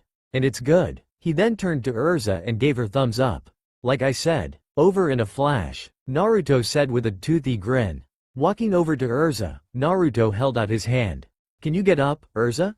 Naruto asked Urza. She smirked as she clasped her hand firmly in his outstretched one and with a powerful pull, Urza was forced to her feet and instantly went with the momentum. Yes. You really came back, Naruto, Urza said as she wrapped the blonde mage in a hug. Fight me, Naruto, yelled Natsu as he ran at Naruto. Naruto glared at Natsu. Damn it, Natsu, you ruined the moment. The blonde dragon slayer grabbed his fellow dragon slayer's arm and swung him into the wall. It was then that Naruto noticed the light that reflected off the walls, but more specifically off an area on Natsu's right ring finger. The blonde narrowed his eyes, the sapphire orbs staring as if they were scanning him. Then his eyes widened. No. He let go of Urza and walked up to the rosette and freed him from the crater in the wall before looking at the boy's right hand. Impossible, Naruto exclaimed as he looked at the shining silver ring on the son of Ignil's finger. He then spun around to face Urza, his blue eyes filled with shock and disbelief. Natsu's married? Urza gave a girlish giggle at that and nodded in confirmation. Naruto glanced back and forth between Urza, the ring and Natsu. Natsu, ring, Urza, Natsu, ring, Urza, Natsu, ring, Urza, ring, Natsu. Naruto's eyes narrowed. It's not to you, is it? Urza released a loud laugh at that, which confirmed that it obviously wouldn't have been her. Urza was very high maintenance, just like about every other female in the world. Natsu would get his ass handed to him on a silver platter if he had joined together with Urza Scarlet, Titania of Fairy Tail, in holy matrimony. Naruto released a small sigh of relief before chuckling and looking at the fire dragon slayer. Well, little Natsu got married, So Natsu Dragneel, who is the unlucky, or lucky, depending on your perspective, girl who shags you all night long? Naruto asked with a teasing grin. Natsu was now red as a tomato as the thought of with his wife plagued his mind. Natsu hasn't gone that far with her yet, but the person is our dear little Lasana Strauss, replied Urza. The air suddenly seemed to gain a cold chill and Urza blinked owlishly as she saw Naruto's hair shadow his bangs, but an evil glint shone through it all. Naruto's hair sparked upwards as he was coated in a golden aura of lightning energy and sparks of blue lightning danced around him. So you're saying my dear little sister got married to this moron? Asked Naruto darkly as he tightened the grip on Natsu's arm. Natsu gulped audibly and began to sweat and release other forms of bodily fluid in fear of the lightning dragon slayer's rage-induced power. Naruto then quickly calmed down as the magic power vanished to its usual levels and Naruto released Natsu's arm. You're a good guy, Natsu. You'll treat her right, I know you will. Naruto grinned widely. Natsu grinned right back only to suddenly receive a blinding pain to the side of his head, sending him into the arms of Urza as she caught him. But that's for marrying her without my damn consent, you little shit. Urza shook her head and gave out a small laugh of amusement. Naruto was Naruto after all. Naruto walked up to Urza and used his thunder step to place them all outside at the edge of the Tower of Heaven's island. He then spotted the mainland and in an epic boom of thunder and a flash of lightning, Naruto was carrying both Urza and Natsu back to the mainland. Moving at the speed of a lightning bolt tended to help as well as they reached there in under 5 seconds. He then placed both of his fellow fairy tale mages back on the ground, the both of them immediately falling on their asses as the vertigo got to them. Urza, you and Natsu stay here. I am going to do what I did to the last damn tower. Naruto growled as he returned the Tower of Heaven in an echo of thunder and a flash of lightning. Okay, let's see if I can still do this, he muttered to himself as red mist started to come out his body. He jumped into the air as a spell seal appeared. On top the spell seal was a one-tailed dog raccoon, to its right was a two-tailed cat. To the right of the cat was a three-tailed turtle. Following to turtle, there was a four-tailed ape. After the ape there was a five-tailed horse. After that horse was a six-tailed slug. Next to the slug was a one-tailed horned beetle with 6 wings attached to its tail. Succeeding the horned beetle was an 8-tailed ox with octopus tentacles for tails, and next to that, to the left of the dog raccoon, was a 9-tailed fox, and in the center of Spell Seal was what looked like a 10-tailed monster as raw magic was being sucked into the seal, making a small ball. "Tailed beast devastation," yelled Naruto as the ball of raw magic dropped from the spell seal and hit the island slowly. The island was consumed by a bright light. When the light had died down, there was nothing left but an abyss where the island used to stand. "Oh yeah, I still got it," he said to himself. He then began to fall. "Damn it, looks like I still need to work on it though. I'm nearly out of magic." He coughed out, panting heavily in exertion. In a final flash of lightning, Naruto returned to the mainland and fell to his knees as soon as he reappeared. He coughed so heavily it seemed as if he was about to lose his lungs. He was then about to fall on his face when he felt something soft and warm. "Haha, thanks, Urza," Naruto said, looking at her. "You saved me again, my hero. Now come on, let's go home," Urza said with a smile. Naruto nodded as he was then allowed support from the pink-haired dragon slayer as well. "So Urza, what cup size are you? D or something? Those things are huge," Naruto said, pointing at her chest. Urza's face turned bright red in embarrassment while Natsu merely burst out laughing. Later that night, "I will be back soon, Master Hades," Altair said as she walked towards a man sitting on a rock looking at the beaten body of Jelal which had fallen from the sky for some reason. "Master Hikaru, are you okay?" she asked, worried when Hikaru moved his hand over Jalal's body and a small part of an orb flew out of his mouth. Hikaru then nodded as he held the orb in his hand, examining it before smirking. "Finally, I have the first piece of the orb," Hikaru said, looking at the orb in his hand. "Master, that orb, is it the one we need?" Altair asked. "Yes, it is a part of it. Thanks to Naruto we have the first part," Hikaru replied as he stood up and kissed Altair deeply. "It is now time for celebration, Altair my dear. So I suggest we celebrate by paying a visit to our favorite troublesome guild. Let's put them to a test. Tests are like games and I like games. Games are also parts of celebrations."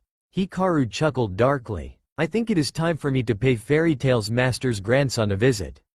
"Come on Altair," Hikaru said as he began walking away with the daughter of It had been a few days after the incident at the Tower of Heaven. Naruto had told Urza and Natsu that they could go back to the guild and that he would meet them there due to having a bit of outside business to attend to. That business being that he had to go and find an old friend. Understanding his need to do this little self-made quest, the two members of the strongest team in Fairy Tail left him to his own devices and had headed back to the guild. Once Naruto had discovered his old friend's newly formed magic signature, he was quite surprised when he found said friend in the state he was in. After getting reacquainted, Naruto and his friend decided to head for Magnolia Town. Walking down the streets of Magnolia Town, Naruto looked around with a cat asleep on his head. Naruto smirked as he glanced up at said feline and scratched behind its ears. The cat purred softly before frowning as Naruto stopped scratching its ears. The cat hissed as it awoke from its nap. The cat was crimson in color with a rather large bushy tail and had longer than usual claws and teeth. Its nose was black and the fur of its inner ear as well as the fur that encircled its eyes was black. "The town has not changed at all, huh Kurama?" Naruto asked the cat on his head. The feline blinked its blood-red eyes. The demonic look only enhanced by the vertical slit pupils that lay within the iris.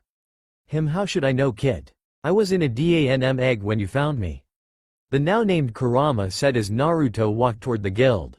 Looking up at the large wooden pair of doors, the blonde's eyes seemed to gain a glazed look as nostalgia took over for a brief moment. With a small smile, he reached out, and he opened the door.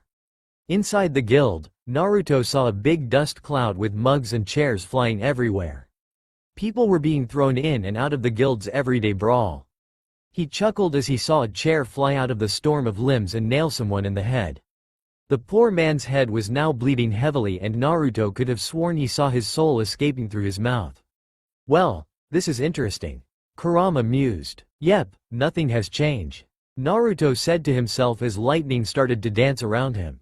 He grinned devilishly before holding up a ball of supercharged electricity. He made sure to keep the amount at a small enough level that it wouldn't distract everyone else, while also being large enough for the amount of destruction he wished to cause. He then tossed the lightning ball up and down as if it were a baseball before chucking it at his rowdy guildmates. Boom, zap, beatst, kaboom! A smoke cloud rose up as the guild members were scattered everywhere and slammed into various pieces of furniture, the floor, the walls and hell. Even the ceiling was now decorated with the electrocuted fairy tale members. What hit me? Wakaba groaned as he coughed out a black smoke cloud, and it wasn't from his smoking. The smoking mage looked up at where he suspected the assaulting magic spell had struck from, and his pipe lost its ability to stay in his jaws as he gaped in shock. "No way," he muttered. "Damn, that hurt like a bitch. Hey Wakaba, what are you, huh?" Macau gained the same look as he followed his best friend's gaze. Everyone that regained their senses began to stare at the doors of their guildhouse and became silent. The blonde dragon slayer smirked as he took one step into the guild, his boots' thuds sounding like thunderclaps in comparison to the silence that filled the atmosphere. "I'm home, bitches," Naruto yelled. More silence found its way forth before everyone broke out into grins. Naruto and Kurama suddenly felt a wave of dread, and they looked upwards as the fairy tale members seemed to have morphed into a giant wave of flesh and clothing as they dog-piled him. Oh phew, he never got to finish as they crashed down on him like an actual wave and swept him to the ground. Naruto cheering, crying, yelling, whooping and many other sounds filled the air as the silence was forced back into the corners of Fairy Tale's closet. "Air! I need air!" Naruto wheezed loudly. A burst of magic energy allowed him to reclaim the freedom he needed, and he scattered the wave of people and crawled his way up to a table and sighed before laughing loudly when people began to ask him when he got back, how his trip was, where did he go and all the other expected questions. Naruto chatted heavily with them, but he paused in his dialogue when conversing with Macau and Wakaba about the types of alcohol he came across. His ears twitched and he turned when he heard a soft voice. Naruto Oto-san," cried a blue-haired girl as she ran and hugged him. "Naruto ni," came the following cry of a white-haired teen as she followed the blue-haired girl. "Wendy? Lasana?" Naruto looked down in shock. The two nodded before Naruto grinned and picked up Wendy, spun her around before settling her in his left arm before wrapping Lasana in a one-armed hug and kissed the top of her head. "You're finally back," Lasana cheered. Naruto nodded as he was nuzzled by Wendy. "Naruto boy, you're finally back," said Makarov as he walked towards the boy. "Hi master. I finished the job, but I ran into something bad," Naruto replied, putting down Wendy. "Oh?" Makarov raised an eyebrow. "And what was that, Naruto?" Makarov asked the young mage. Naruto frowned as he told Wendy and Lasana he'd be right back. He and the master of Fairy Tail walked into Makarov's office and shut the door behind them. "So, what was it?" the elderly wizard saint asked with a serious expression he didn't have earlier. Naruto shuddered slightly as the memory returned to him. "It was a dragon." Makarov's eyes widened at the blonde. "Are you sure? It wasn't a wyvern?" The spiky-haired boy shook his head as Kurama landed onto his shoulder. "It was a dragon, I'm very sure. After all, I was raised by one. It was gigantic, much bigger than my parent and far more powerful."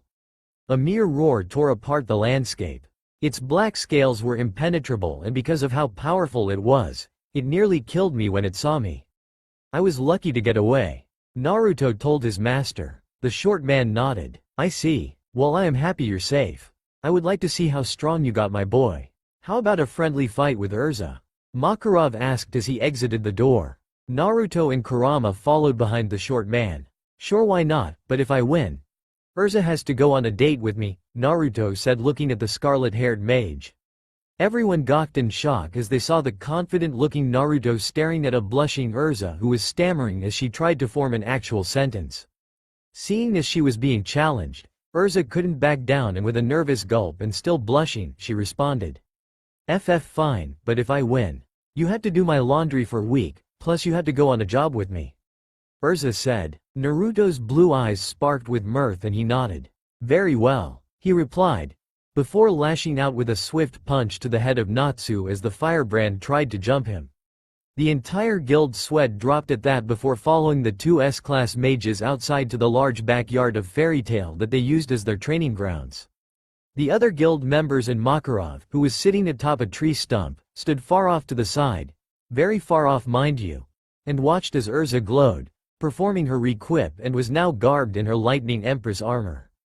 The long lance she held in her hand sparked dangerously. That armor is able to cut my attack power in half. I may have to let loose a bit more than I thought.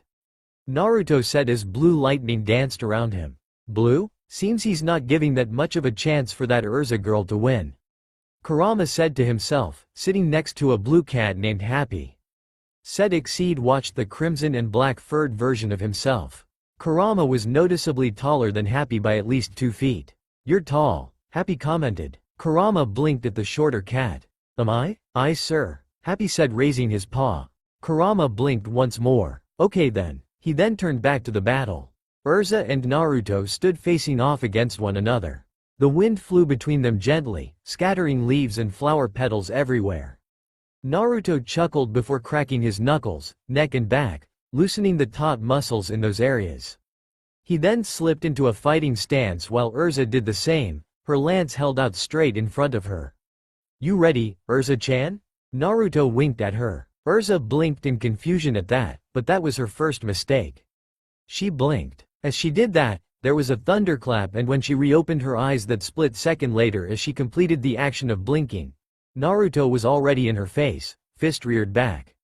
Lightning sparked off of his knuckles and he grinned toothily. Boo, he stated. Bam! Urza felt her body seem to convulse slightly before she was sent rolling along the grass. Naruto bounced on the toes of his shoes as he saw Urza quickly recover. Come on Urza-chan, give me all you got, he said with a serious expression, yet the mischievous nature of his shone brightly in his eyes. Urza nodded before twirling her staff to build momentum. The lance was shot forth in a forward thrust, but Naruto vanished in a thunderclap. However, this time Urza was ready for him and she ducked underneath the punch that came from her left and spun on her feet and went down lower, sweeping the blonde's feet out from under him and sent him to the ground. She then sprung back to her full height and stabbed her lance into the ground and sent a blast of lightning at her foe. There was an epic explosion and debris was scattered everywhere. Naruto emerged unscathed as he yawned, licking up the sparks of lightning from his opponent's attack like it was a lollipop. Nice shot, but you gotta do better than that, Urza-chan.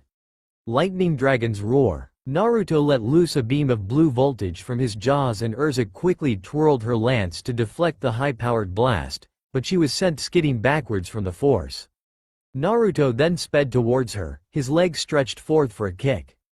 Dynamic entry. Urza quickly went low and deflected the kick with her lance before kicking Naruto squarely in the stomach. She then went forth, stabbing him with the blunt side of her lance multiple times in the stomach before swinging it in an upward arc, nailing him in the jaw. His head snapped upwards and Urza used her lance like a makeshift pole vault to vault herself into the air and flipped with her descent to slam both her feet down on Naruto's body. However, Naruto managed to jump backwards and avoid the double stomp-like move. A small crater formed from the impact and Naruto used her momentary pause to his advantage. He crashed a powerful right hook to Urza's face before twisting at the hip to add more reach and force to the second punch he followed up with. He then bent his knees and shot up to slam a strong uppercut to the chin of the Chinese-style dressed re-equipped mage. The Titania of Fairy Tail was then nailed in the stomach as Naruto leapt up after her and slammed an upward kick and then a second time with a second kick. He then clasped his hands above his head and charged them with lightning and slammed them down on her, sending her rocketing to the ground. He then fell after her and crashed a fist into the ground since she managed to roll to the side and avoid it. Urza ran towards her lance and removed it from the earth before throwing it at Naruto. Naruto's eyes narrowed as he caught the sharp object, but was in shock when he saw Urza leap at it and kick it, forcing his grip to loosen and cause it to stab through to the shoulder.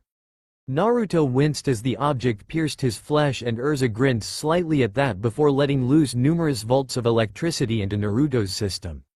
Naruto growled as he managed to yank the weapon out of his body, but though he was fueled with the lightning, at the same time she had managed to confuse his nervous system from the overload as his bioelectric signatures were all over the place and he could no longer try to move his right hand without not doing that action. He tried to focus on moving his left leg, but his right hand moved instead. His head movement switched to him wiggling his tongue inside his mouth. Naruto's blue eyes widened as Urza's foot found itself in his face and he was sent rolling on the ground. Naruto slammed into a tree and the bark cracked from the force. He then gritted his teeth when he saw Urza about to score what she would believe to be a decisive blow. Naruto snarled like the dragon that was his adoptive mother before releasing a burst of lightning from his body, forcing his nervous system back into place and also damaging Urza with electric current. Urza flew through the air and was suddenly met with numerous thunderclaps.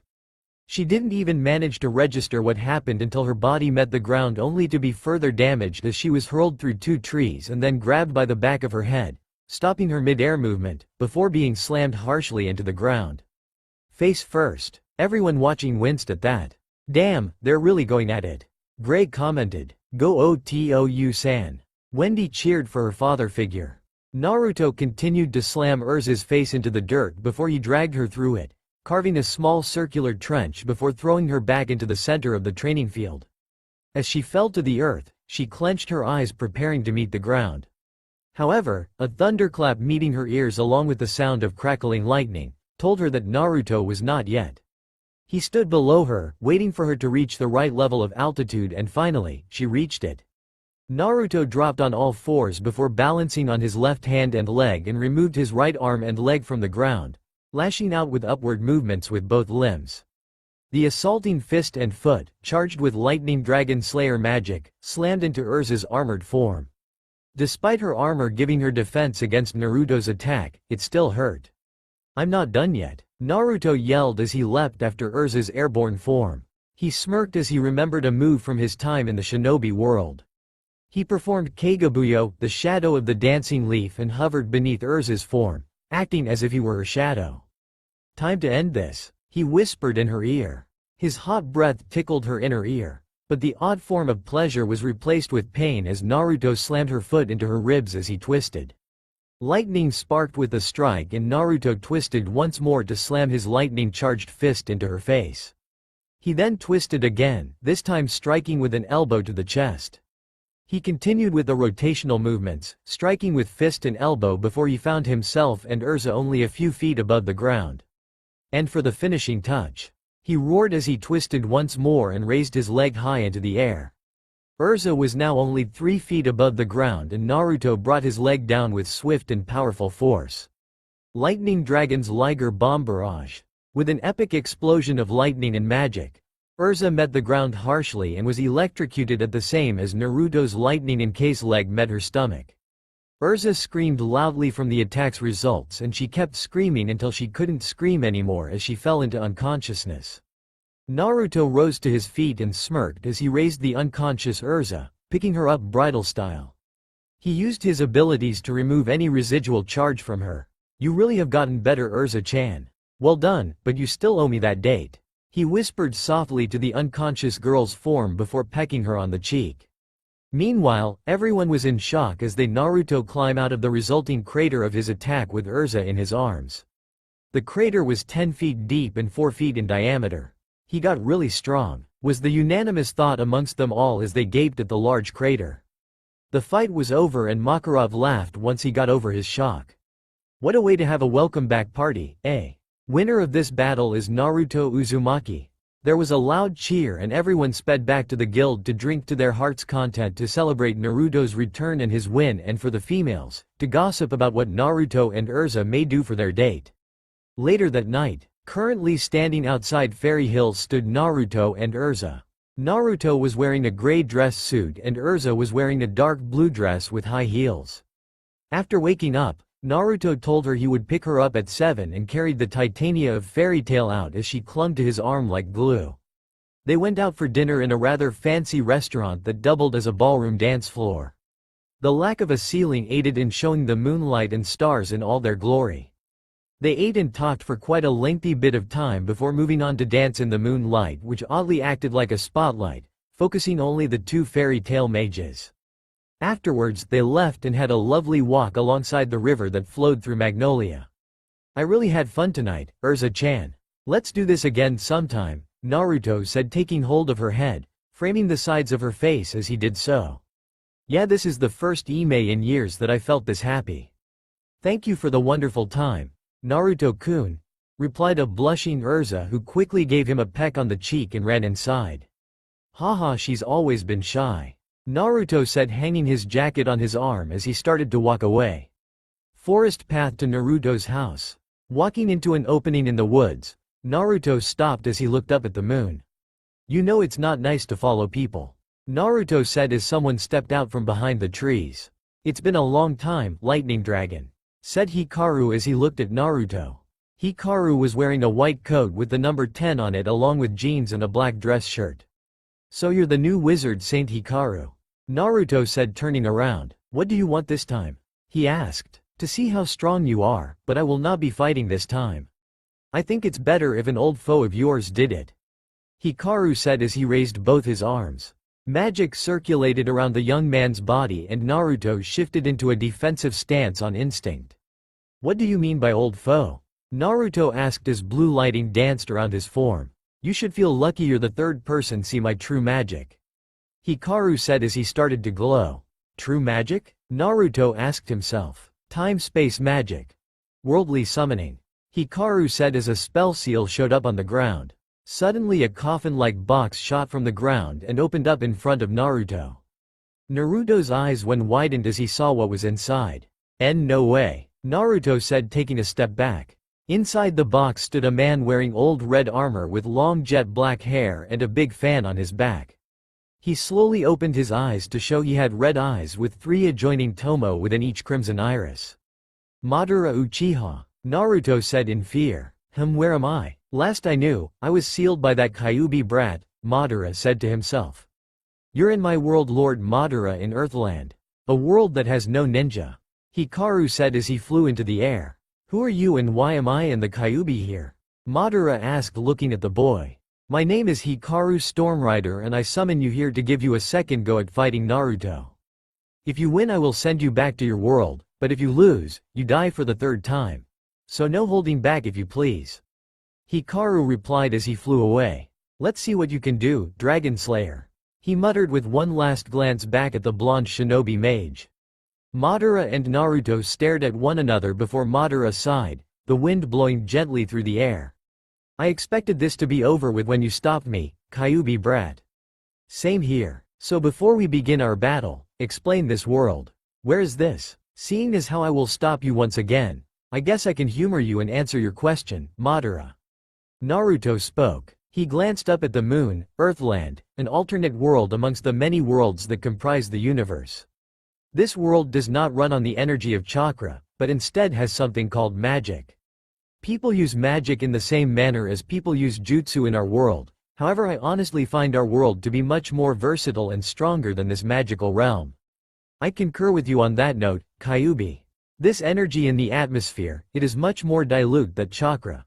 But I would think it would be a good substitute for chakra in case mine does not call forth in our battle. Madara drew his fan from his back and sighed once more as his form seemed to age in the moonlight and he looked tired despite being an undead being. I must truly apologize for putting you through this once more, Kyuubi brat. But like all humans, I wish to be alive instead of dead. I apologize to you too, Madara, for having to end you once more, despite my dislike of having to kill now. I've had enough death to last both lifetimes. The two remained silent once more and the moon shone its silver light upon the two combatants. There was a gust of wind and then the two took off. The two clashed fists and feet against one another in beautiful dance of battle. Naruto's lightning-coated claws clashed with Madara's battle fan and the Sharingan user could only raise an eyebrow at that. So this is the magic of which you spoke of? Madara asked as the two remained locked in a stalemate. Naruto nodded. Dragon Slayer magic. A type of magic known to slay powerful creatures known as dragons. Yes, they do exist, Naruto said, causing the undead Uchiha to become shocked. Naruto saw his chance and rained down heavy punches to Madara's skull after deflecting the battle fan and making the raven-haired man open to attack.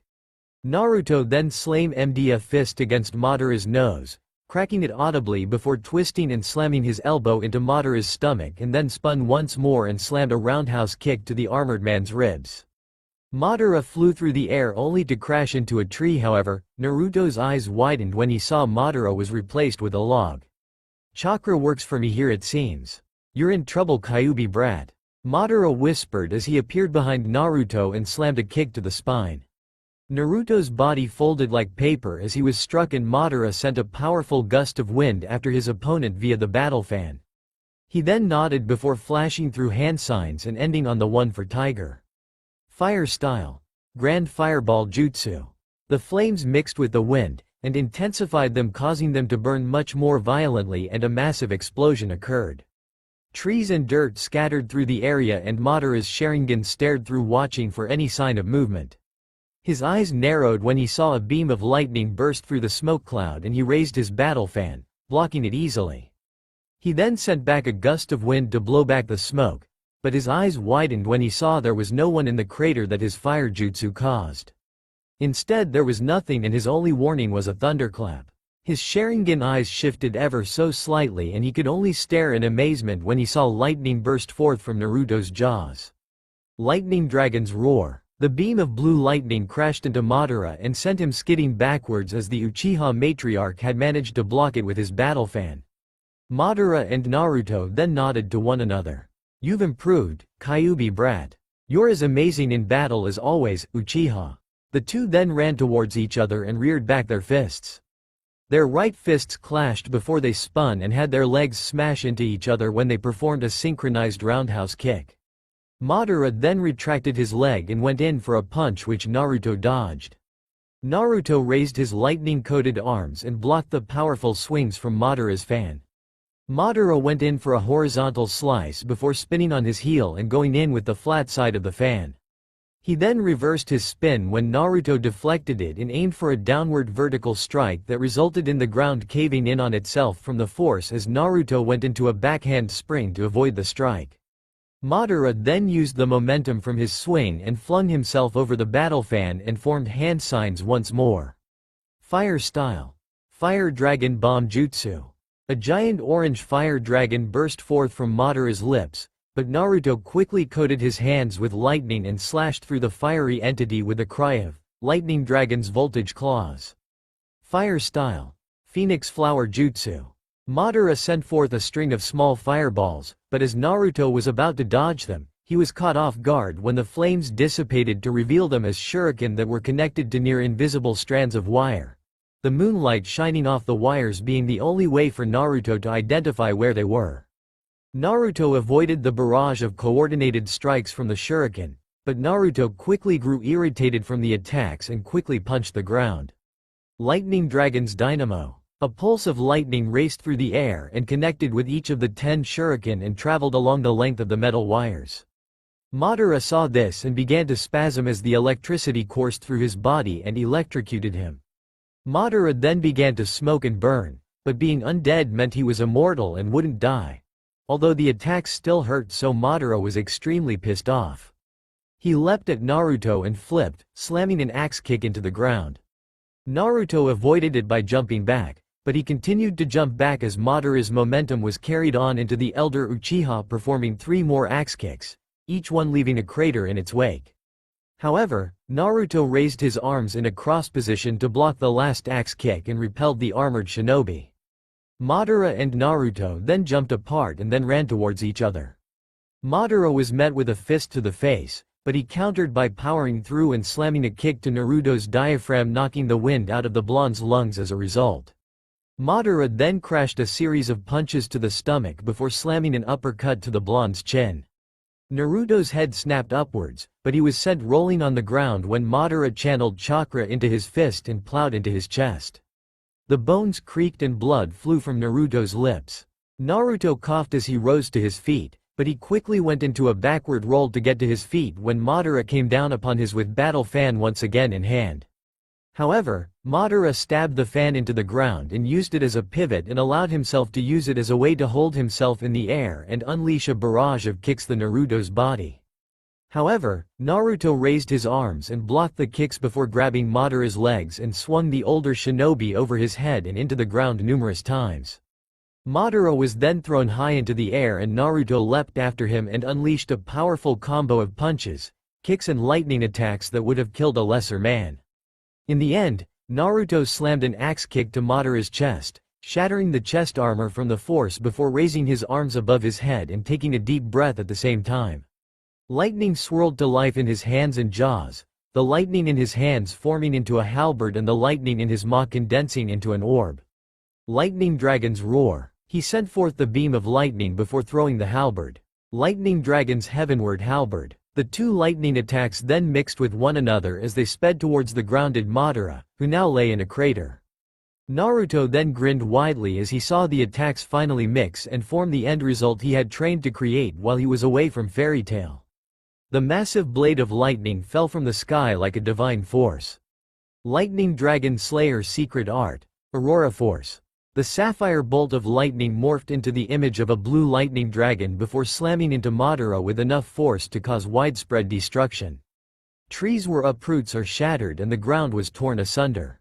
In the end, there was a large smoke cloud and the edges of the resulting crater was singed from the intensity of the lightning attack. Naruto panted lightly as he landed on his feet and narrowed his sapphire eyes. He'd fought Madara before in the war, and though he was confident in having put down Madara with his attack, "I can't help but think that this isn't over," he thought. "You are strong, Kyuubi brat, however our battle has revealed to me that you have lost your ability to wield chakra and the power of the Biju you once had is not as powerful as it once was. Either that or you have truly lost it as I cannot sense it within you." Madara spoke from within the smoke cloud. His Sharingan eyes then glowed with power, piercing through the cloud, and suddenly crimson became violet. Naruto noticed this and cursed. "Kuso. Without chakra, Naruto Uzumaki, you are nothing and you lack the strength to defeat me. It is time I show you why." A flash of dark blue light then filled the air and the smoke cloud dispersed, revealing the giant skeletal, two-headed, four-armed avatar of chakra of the storm god. The mighty jutsu of the Sharingan, the mighty Susanoo.